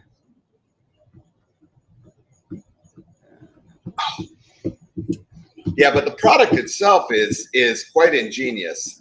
It does remind me. It's at a different level than what you see with Can you see me now? Yep, we got you. Yeah, we're back. Good. I'd like to say that was something cool, like an asteroid struck outside or something like that, and killed my internet. But no, that was a very inopportune time for Windows to decide it needed to restart. So I apologize for that. But well, we're glad you made it back. Yeah. So I guess we'll jump back in here and I'll just finish off. Yeah, we were talking about, and I'll point it back down here again. Yeah, sure. Yeah, it's difficult.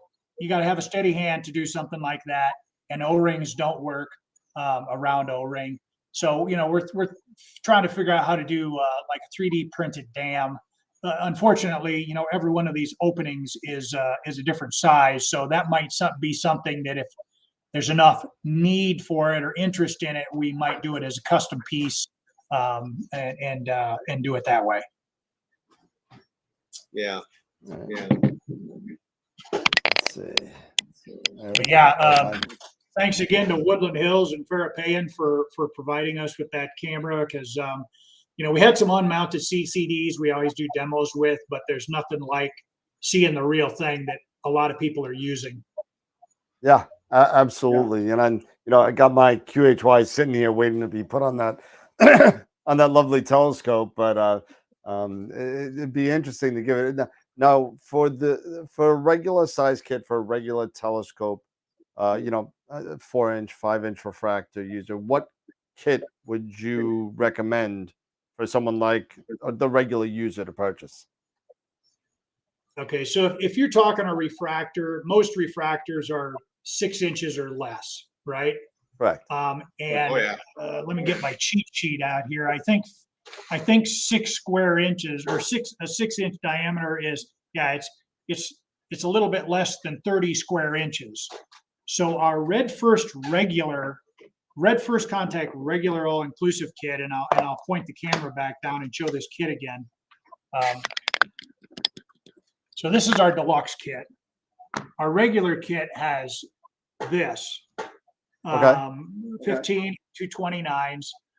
That's enough to do 280 square inches of surface area. So if you're talking about a 6-inch refractor, the red regular kit will clean it. I don't know what's the quick. I hate doing public math here.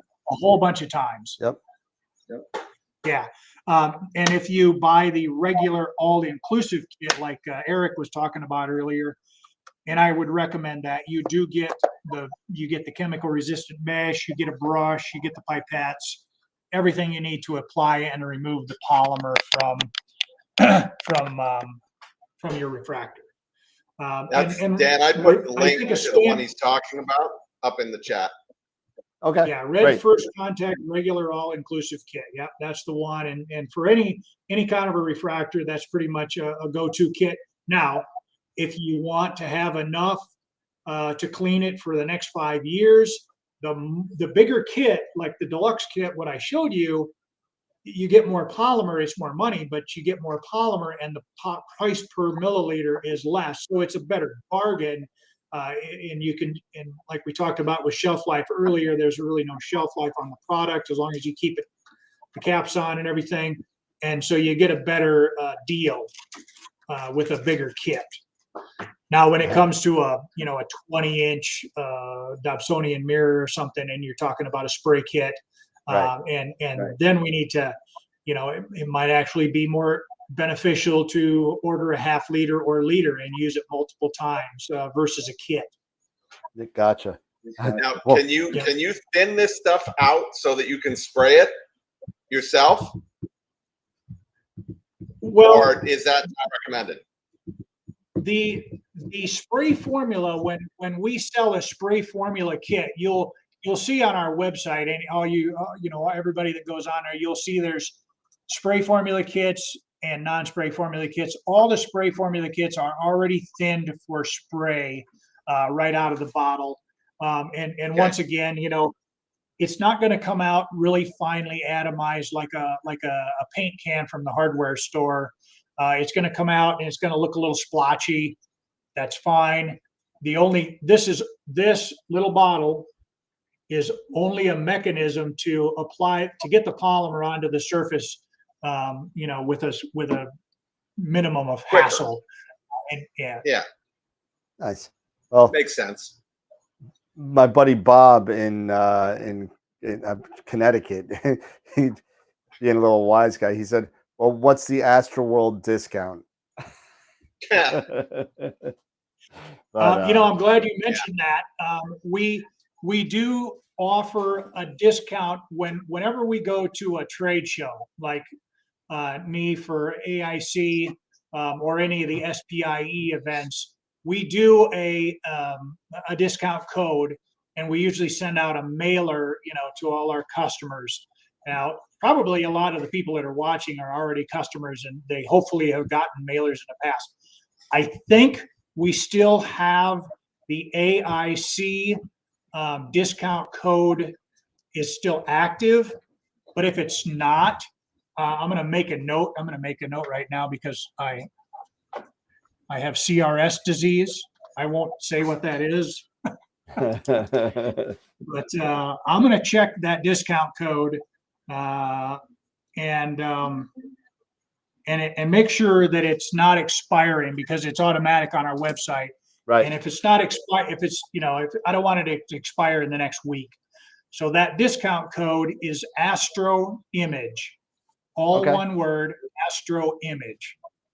And you know, it's not an AstroWorld specific, but it was for Okay. AIC, and any of your listeners out there, y'all can certainly use that. There you go. You heard it here. So you got the AIC discount code to go to the website, which has been put a number of times in the chat already. So I'll put it again in there. So it's Astro Image, all lowercase. Is that correct?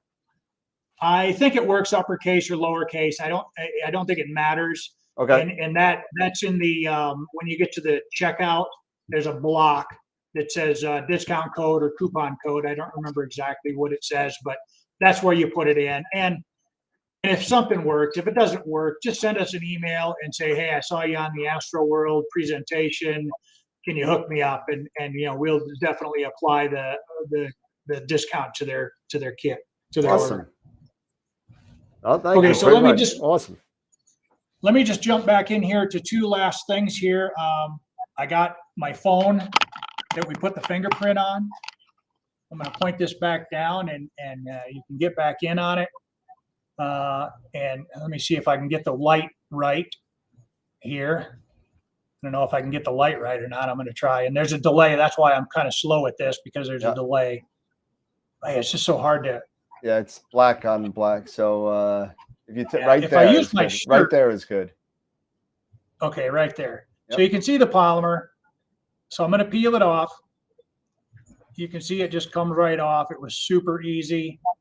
Now I'm going to see if you can see. It's kind of hard to tell. You can't really I don't tell. see Let me get the light. I can't see any fingerprint now. Yeah, I don't see the thumbprint. Yeah, let me get the light. Okay, there you go. Yeah, there we go. That's where the fingerprint was right there in the middle. Yep. And you can see it is gone. That's awesome. Yep. So that's the one thing. And then, oh yeah, so I wanted to go ahead and peel this. So we'll go ahead and peel this. This is dry now. So I'm just going to stick a peel tab onto the edge, and we'll just peel that off just for a little bit more gee whiz. There you go. Now you can see it's stretching here. See how that's stretching? Yep. That's because the polymer kind of flowed over that edge again. But if you take your fingers and just kind of chase it around while it's peeling off, it'll come off. Wow, look at that. And there you can see it. Yeah, there it come right off. Like a brand new mirror. Left a tiny bit right there. Yeah, I see it. Yeah, but I can, it's a big enough piece and it's right on the edge. What I can do is just use a little spot of the peel tab, and there, it's gone. All gone. There you go. There you go. And that was so thin, it didn't maintain its structure, you know. Yeah, yeah, it wasn't thick enough to kind. It's like a piece of saran wrap, pretty much. Right, but it was certainly thick enough to clean all the schmutz off, and you know, and that's a nice reflection on me. There you go. No pun intended. No pun intended. Yeah. So. That is. All right. So as far as demo wise, that's all I've got for demos for tonight. If there's any other questions, I'm happy to answer them. We'll go from there. Sean said, "This is too serious of a presentation. We need an off the rails moment." But he's been dogging me for the whole freaking show. In the chat. Yeah, he's been after me. It's like crumbs on the shirt, you know, cheese stain on my shirt. It's not cheese, Sean. That's a bleach stain. Oh wow! Yeah. That's what you get. But you know, that's all. This is what we do. We have fun on the show, and that's a great presentation, Dave. Thank you so much for coming on and showing us. You're welcome. I didn't want to lose my professionalism on here, but if I ever see you at a trade show somewhere, you know, a need for something, I can definitely do that. I can definitely lose it. Well, if NEAF does make a return in April, which we're all hoping that it does, they were really close last year, and then it kind of fell off. or this year rather, and it fell off. But hopefully, and I'm crossing my fingers, being from New York, hopefully it's gonna be it'll be back. I hope so. I really do. So, yeah, I'm sure it'll be back. I mean, you know, I think everybody was disappointed. I know they were disappointed that they had to cancel it, but you know, you just deal with it. And I'm sure it'll be back next year. It's too big and too popular of a venue to not be back. I certainly hope you're right. And we all in New York, you know, at least the people in Rockland County up in New York, expect that amount of influx to come in and help their economy, because it is very thinly populated up there, and with the exception of around the college, and you know, not having it for now I think 3 years in a row, if I remember right. This year was the third year they didn't have it, or the second or third. I don't remember exactly. It's been too long. Yeah, 2021 and 22. Yeah. So 2019 was the last one, right? So hey, hopefully 2023 is a comeback year. I know that the Star Parties are back, so I just went to Cherry Springs Star Party and had a great time up there. So the Star Parties are back, and actually I got to get my April newsletter going because I'm behind the 8 ball. I actually just saw, I got an email from the Rockland Astronomy Club that they were sponsoring, I think, a Star Party. So, you know, I think they're back in full swing, and, you know, so I think NEAF is just around the corner. You only got you got about 10 months left. So, you know, you got to start planning now. Hopefully the vendors are all planning to come back as well. So we all hope they do. So, but we do have some stuff we have to do. We have to crown last week's Picture of the Week winner. We have the OPTOLONG giveaway that we have to do. What else? Am I missing anything, guys? Am I missing anything? Is that just those 2 things? I think those are the 2. What was that, Scott? Yeah, Image of the Week. Image of the week. Yeah, Image of the Week, and the OPTOLONG giveaway. So we got, Sean is just on you tonight, man. He keeps on going with the chat. He's like, yeah, right. Yeah, it's a bleach stain. Yeah, right. Yeah. Dan, before you get into the rest of it, I'm gonna sign off here. Oh, sure. I gotta get home and, you know, take care of the wife and everything. Absolutely. I appreciate the invite. Yeah, I appreciate it. It was great. Had a great time, and certainly, if any of you viewers now, tonight, or in the future, you have some questions, get on our website, and there's an email address on our website. You can do a contact us, or we have a pure chat. Send us an email or a chat, or give us a call. We're happy to answer any questions you have, and we'll go from there. And I had a great time tonight. Hopefully y'all did too, and learned something. Oh, absolutely. I did. I'm going to go right to the website myself. I actually like the way that stuff works. So, and don't forget that discount code AstroImage. Go get it. Go get it before. I'll tell you what. What's that? I'm gonna when I sign off, I'll go check on it right now before I leave the facility for the night. So awesome. Thank you so much. Appreciate it. All right, y'all. Thank you. Appreciate it. Have a great night. Thank you. Have a good one, Dave. Appreciate it. All right, bye. You bet. Bye, everybody. And awesome. That was really outstanding. So I thought that was it's got to be one of the best cleaning solutions, no pun intended, solutions. It's technology. You know, I said the same thing. I actually said it was photonic cleaning solutions, and it's not. It's photonic cleaning technologies, because it's not only that. So I thought that was kind of interesting. And we got a Peter's name in here. It's one of those things when you think about it, it's a very common sense kind of a solution, not to take away from the science that's behind it, but the idea of it, you know, using the adhesion like that to pull the particles off of the optical, surface. It is not so dip. That is not so dip on his t-shirt. is not matching. It is not. It is not. That is a damn bleach stain. Look at it. It's a bleach stain. Oh my. Guys, Oh killing me. man. You guys are too much. But we do have some business we got to get over. And we got oh God, I can't with you guys. I just can't. I can't. You know, it's Off bad the enough. rails. No, Off the rails. this isn't even off the rails. That stuff is good on fabric too, man. It'll take that stain out. Oh, Oh my God. OPTOLONG filters. And we have Eric's peeling his filter, it looks like. And actually doing. Yeah, so I it's gotta find myself a Sharpie so I can pencil it in. yeah, I'm telling you. But okay, so let me get on the website real quick to find out who won last week. Can we see the photograph from last week? Absolutely. I believe they're still up as well. So give me 1 second. I'll grab them. There was only there's only 2 this week. There's only 2 pictures this week.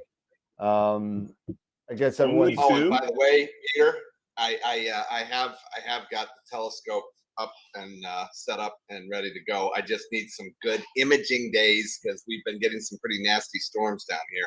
Nice. So cool. Looking it's up and going, baby. So I just did. Hey, Pete, I'll ask you a quick question, Pete. So, PhD guiding, is 1,000 seconds enough for the guiding assistants? That's like 15 minutes or something like that.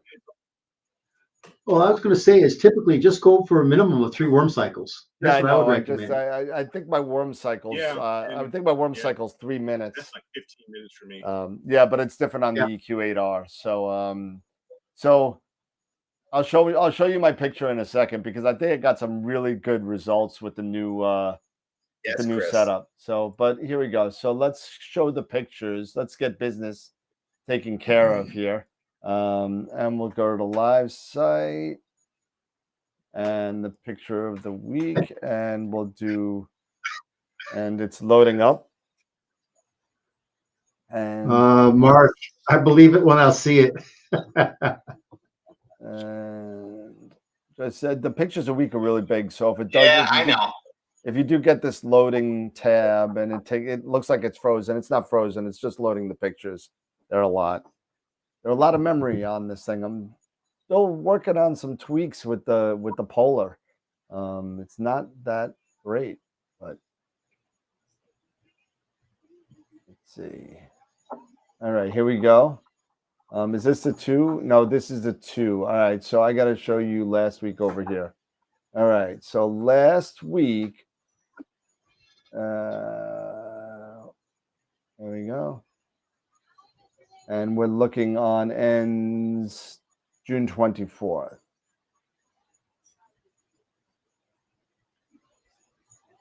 All right, and questions and answers. All right, so we got this guy was number 1. That's Mark's Crescent Nebula. The Crescent Nebula. That was who is that from? Mark Ellis. Mark Ellis. And then we had the Horsehead from Christopher Lester.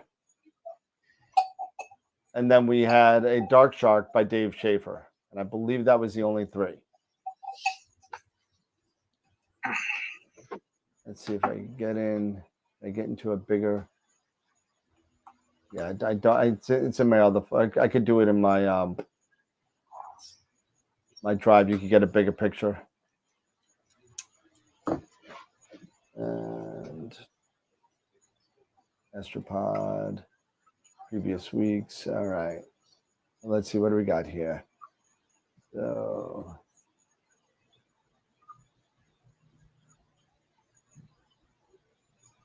Okay, so I believe, yeah, here we go.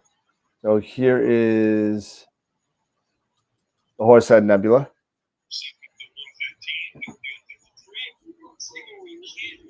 Okay. And who is that one by? That is Christopher Lester. There was no acquisition data on there, so there's nothing I can really tell you about it. Then you have, let's see, where is the rest? Is this it? No, that's David Harvey's. There it is. There it is, right there. Yeah. Right? Oh, look at that. Got the 03 Got cocoon on that. Oh, Yep. yeah. And then we got the dark shark. And I should do this by date, shouldn't I? There's the dark shark. And this is David Schaefer's dark shark. I love Dark Nebula. I know you do. All right, so let's see who the winner Such a is. challenge. It is a challenge. It really is. Let's see what we shall see.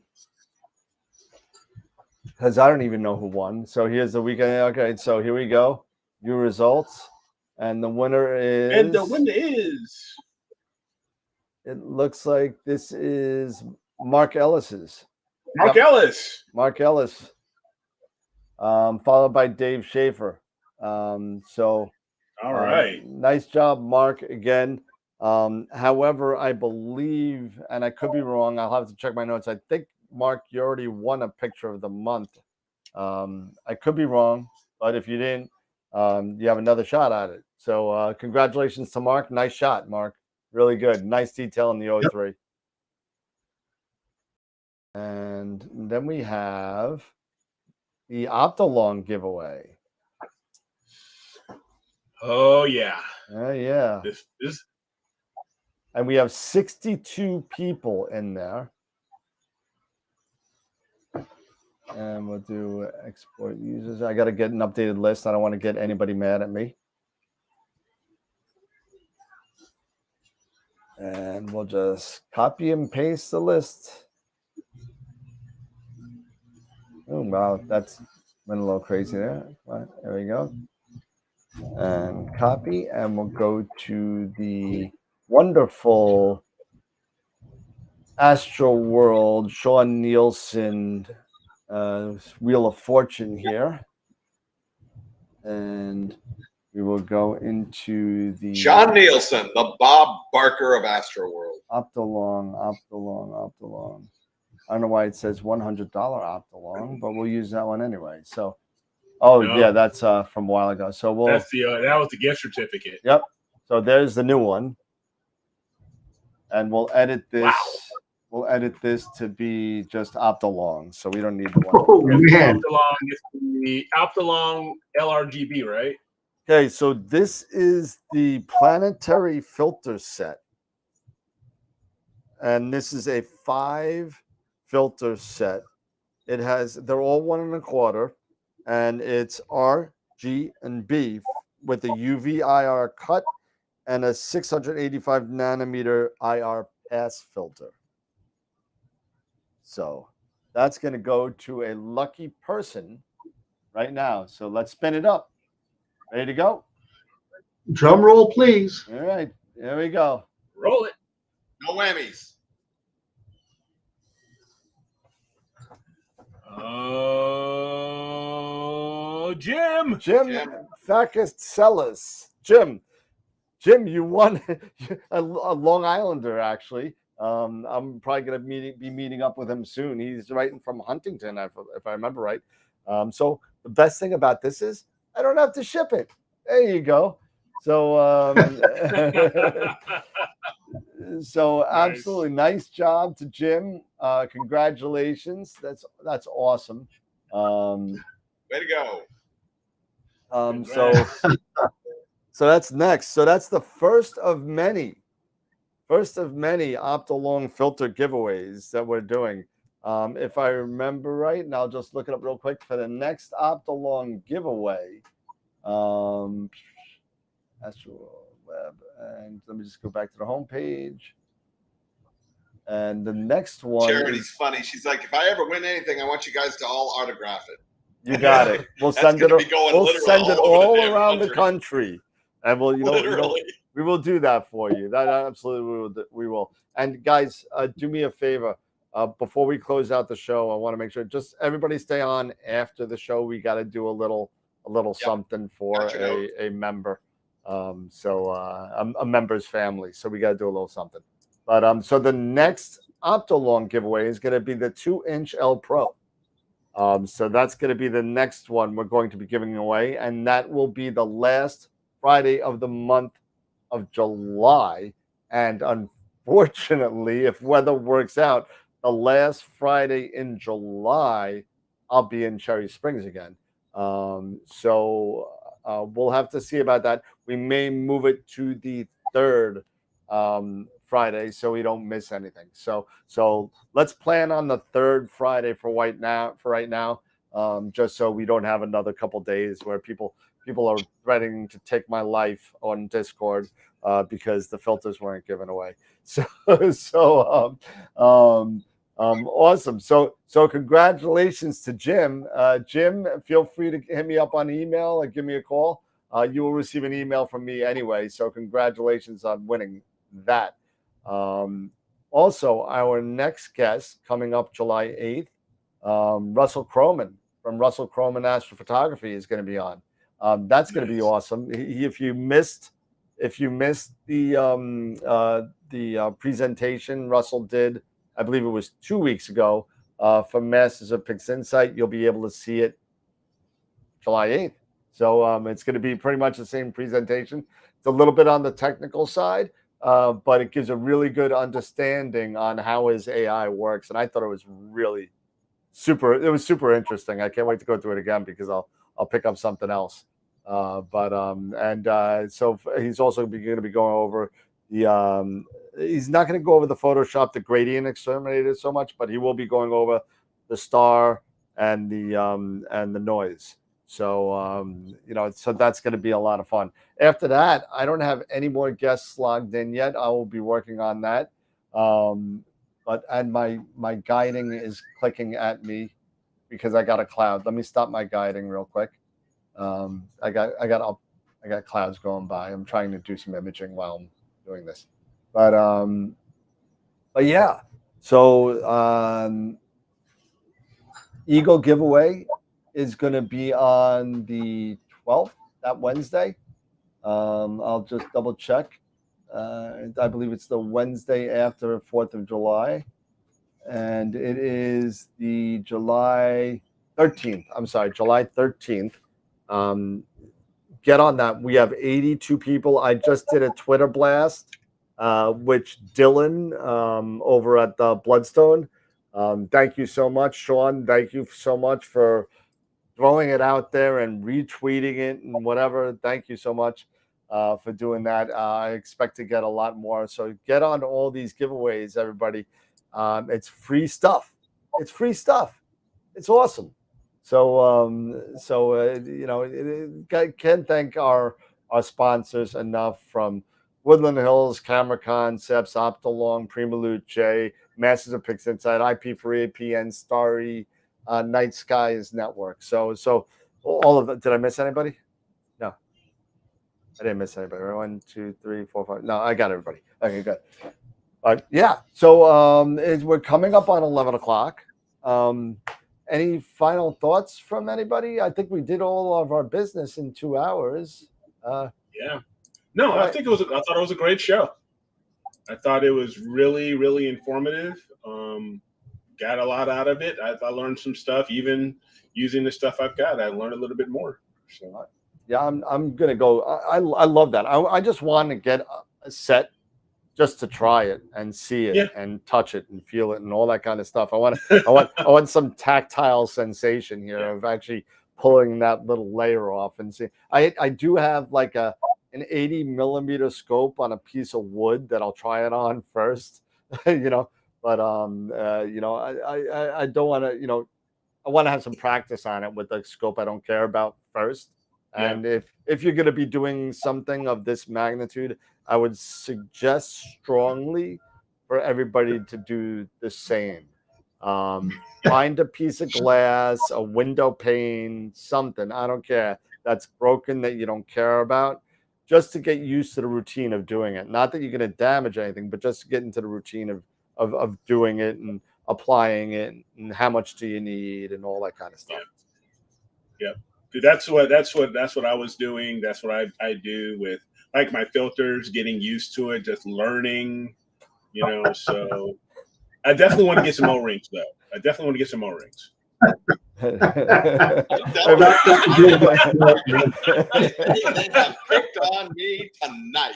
Yo, Sean, go to the Redbubble site and buy a bib with the AstroWorld logo on it and sign it and send it to me. I'll send it to Scott. Oh man, that would be awesome. Hey, Sean, you can just call me, you know, and I'll give you my address. You know? There you go. All right, fine, no problem. It's almost as good as the Higgins curse bucket. I mean, you know, I'm telling you, they're killing me. I did see a comment for Pete through there, going through the chat, and I don't know if anybody saw it, but Pete, there was a question for you during the chat, and they wanted to know if you're wearing shorts or boxers. They're shorts. Oh, okay, just checking. You couldn't really tell, you know. So he's doing a jig. There you go. I live in shorts down here. Nice. It's December, and those pasty Scott legs. There you go. Oh no, man! No! I have definitely got some color. Now you do. These legs. White because everything is coming from that screen. It's all white. But believe me, I'm as tan as I've ever been. Oh, nice. Yeah. See, when you get silver, you don't tan anymore. You burn. So these legs haven't seen the sun in probably 15 years. Nice. That's awesome. Your legs are gonna look like that polymer peeling off. You know, that's what's going Yeah, really. So I think, and I gotta thank Sean from Visible Dark. Sean was able to acquire for myself tickets to the night for Neil Peart up in St. Catharines, Ontario, and it looks like it's going to be like an Astro tour on the way back. So I'm going to be hitting the show, and then on my way back, it looks like we're going to be having a barbecue over at either Ron's house or Sean's house. Nice. So it's going to be an Astro kind of gathering. That's awesome. And then going down to the Niagara Falls and checking that out. And then Pete, you don't know if you're watching Pete. I don't even know. Pete doesn't even know this yet, but I'm going to hit him up anyway. So in Buffalo, or thereabouts, Pete Proul lives in the area. So I'm going to hit Pete on the way back. The only unfortunate thing, I'm only getting 2/3 of the Masters of PixInsight and Visible Dark. You know, the poor Warren lives in the sticks down in the Carolinas, so he's not going to be involved unless that. But it's going to be awesome. Hanging out with Sean, hanging out with Ron at whoever's house we end up. Don't worry, Sean. I'll bring the whistle pig for you. You know, a nice little old world rye. So it's gonna be great. It's gonna be great. Then I will get you passes for Niagara Parks. Oh, awesome! Thank you so much. Let's see. Let's all pile up in my RV and drive everywhere. Yeah, let's go. Let's go. We're gonna go. We're gonna go. We're all gonna go. It'll be Ken Keese and the Merry Pranksters all over again. Absolutely, absolutely. Everyone's saying I'm in. You know, next thing you know, it's going to be like, what was it? What was that? Project X? That movie Project X, where somebody had like this. Well, was that the one with Matthew Broderick? Oh, yeah. Oh no! That not Project. Project X is the one with the monkeys with Matthew Broderick. But there was another thing, Plan X maybe, where this kid tweeted about a party at his house and it went viral, and all of a sudden he had 300 people at his house. You know? Just had that party in that $8 million mansion, didn't they, last week? What was that? You didn't hear about that? They had that party of those people away in an $8 million mansion, and they had like over 200 people just showed up at this house and partied for the weekend. Oh yeah, they just destroyed the house. So it was big news. So I do have something. So coming out fairly soon and it's not going to be on YouTube, everybody. It's only going to be either on the website or a link to a Google Drive. It's going to be the premiere of an AstroWorld karaoke song. Lyrics. It ain't me. It's going to be me. So lyrics were written by somebody on the Discord channel for the first verse and me for the second verse. And it's all from a song everybody knows, and it's going to be hilarious. So, be on the lookout for that. Everyone's like, no. Yes, I'm not a singer, but I play one on TV. So, yeah, he thinks it's not going to wind up on YouTube. He thinks it's not gonna wind up on YouTube. I had to mute Pete. Sorry, I had to mute Pete. Holy cow! Oh my God! You all right, man? Yeah, I'm just coughing, Dan, about you singing. Excuse me. Oh man! So that was a tough pill to swallow. Excuse me.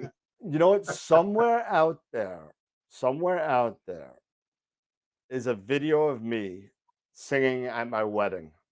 So I sang two songs, and maybe I'll put that on somewhere. But I sang two songs. One was for my father, who passed away just before the wedding, and one is for Jen. So the first song that I sang was one of my dad's favorite songs. Was "Mac the Knife" by Bobby Darin. So I sang that, and then to my wife I sang "Fly Me to the Moon" by the Frank Sinatra version. Sinatra. Yep. So I did that, and I gotta say, I got a standing ovation, whether it was my wedding or not. I practiced for months, but it's the only types of songs I could do, that crooner thing, because I don't have that much of a range. I got a very deep voice. Yeah. So, all right, Pete. Final thoughts, Pete. Somehow I have this vision of Dan being like Al Bundy, and his big thing in life was when he scored 5 touchdowns in high school. Remember that? That was always Al Bundy's. Oh yeah, high school. I was a running back. I scored 5 touchdowns. This is Dan singing, but no Dan singing. This will be a blast to watch. Fly me to the moon. Oh, here's the dogs. Who let the dogs out? It's going to be interesting. Because I can't listen. No matter what, I'm blaming it on the mic of the video camera that was used to video the song. So that no matter what, it doesn't matter. So. That's funny.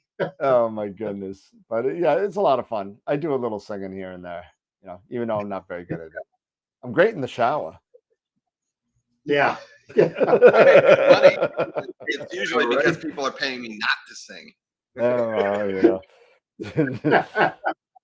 Yeah, I did the worst cover of The Ocean by Led Zeppelin ever. Oh, God. All right. Yeah. They're coming to take me away. They're coming to take me away. The funny part. Ha. Oh boy. Okay, yeah, we're off the rails. Yeah, we're off the deep end here. Oh, you know what? I do want to show one thing real quick. And I'll do a quick play of this. And this is actually about astrophotography. So if you want to stick around. So I did. Hold on. Speaking of psychedelic rock. So Yeah. here is. Looks like the Pink Floyd album, Amagama. Remember the Pink Floyd album? Yeah.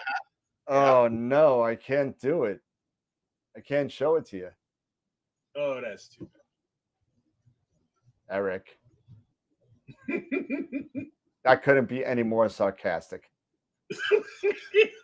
God, you're lucky I love you guys.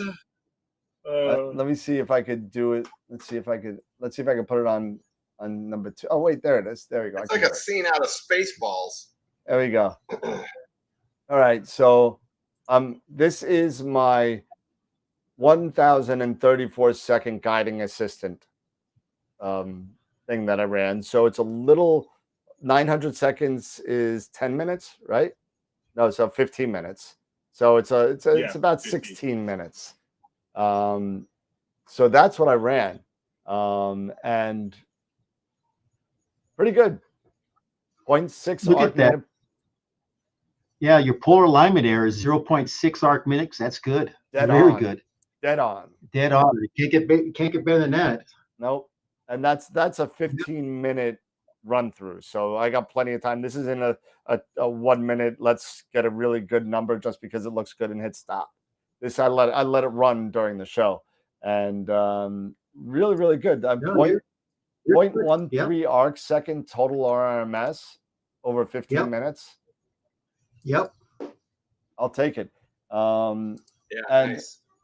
I don't even think I don't even think I'll move the recommendations. I think I'll leave it the way it is.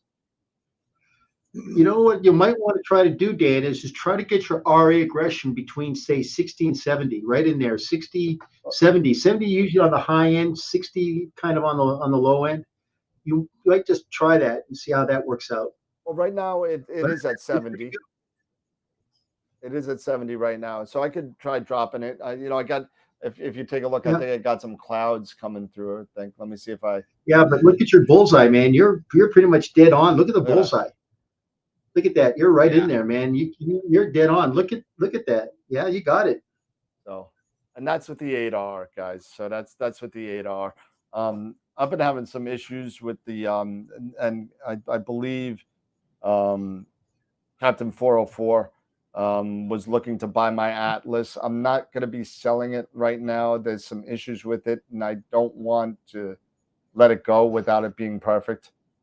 So if you want it, you're more than welcome to it. No, it might have a little bit of, you might need to do some RA tightening on it because I was having some RA issues with it. But if you want it, let me know. We can make a deal, and or I'm just going to sell it at Camera Concepts, and we'll do that once I get it fixed. But tell you, Dan, you're right there at, you're right there at about 0.75, 0.1 arc seconds, peak to peak, man. You're fine. Yep. You're doing good. You're doing real well. So that just happened to work out. And again, that's what the new, well, I just reloaded the Eagle and I did everything. So I think that's pretty darn good. I'm going to leave that alone for right now. Yeah. And Look at how do your stars look in your image? Well, I haven't taken an image yet. So I've been on the show. So I will start probably tonight. I'll have some for Friday to show. And we'll go back to the 4-up. There we go. All right. Scott, any final thoughts, Scott? Yeah, get your peel on.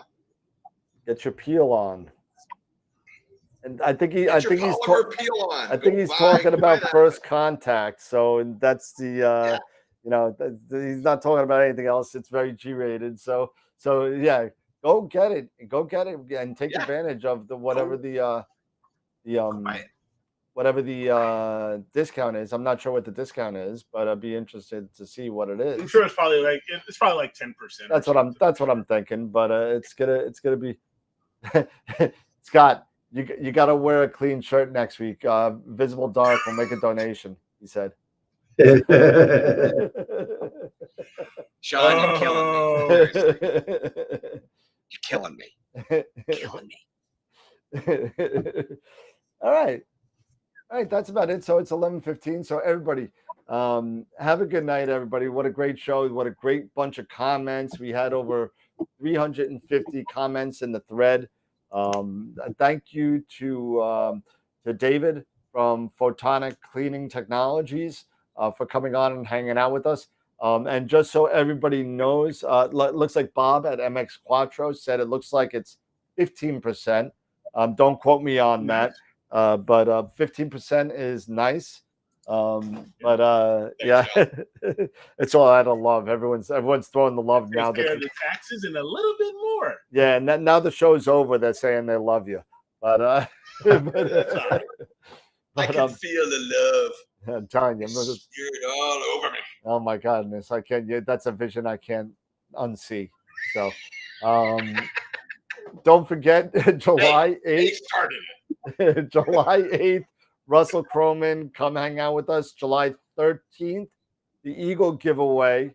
The third Friday in July will be the next OPTOLONG, the 2-inch L Pro giveaway. If you're not involved with the giveaways, go to the website, www.astroworldweb.com, and sign up for whichever ones you want. There's like 5 or 6 there. Go check it out. Charity, I know we hate when it ends too. Our newest black hole member. Thank you to Charity. And all the rest of you. We can't do this without the membership. And please, like Pete always says, and Eric always says, to spread the word.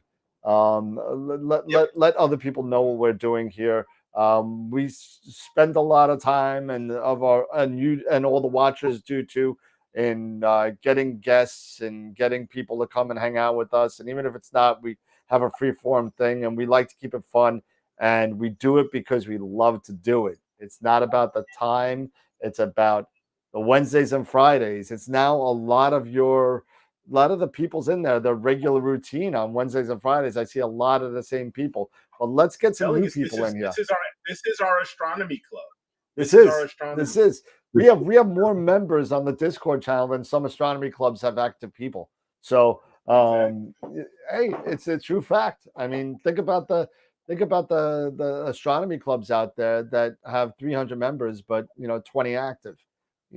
So it's and the list of, by the way, the list for the $100 giveaway to an astronomy club has grown to 5.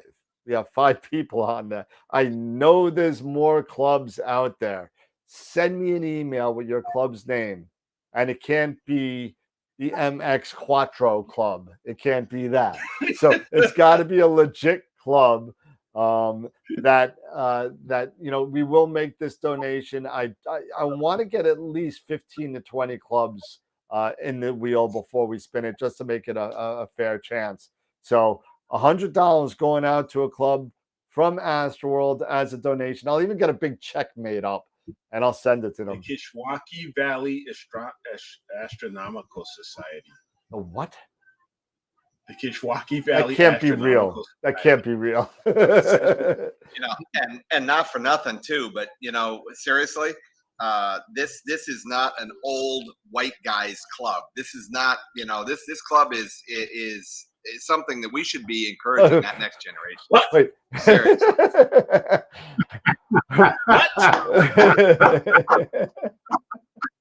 It's not. Love you, Eric. I love you, Eric. Damn. Dude, just don't do the Cleavon Little thing. Look. Oh, don't worry, it's coming off. Yeah, really. Oh, my goodness. Seriously, reach out there. I think that we should offer a special reward or something to the next adult that actually involves a teenager or younger into this hobby, and can maybe we bring them on the show, and talk about what they want to do with it. Because if we don't pass this on, to that next generation, what are we doing this for? I agree. I'm just laughing at Sean's comment. but wow. Okay. It was by design. Yeah. I can't. It's getting. I love you, Eric. I gotta go. I know. It's all good.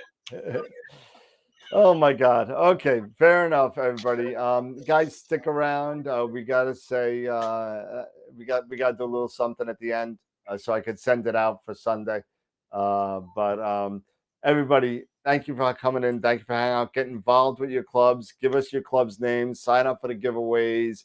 Come to see Russell Croman on the 8th. Sign up for all the giveaways, and of course, be a patron if you like what we do. Be a patron. Go to our Patreon site, and you get a lot of people are getting shirts, polos.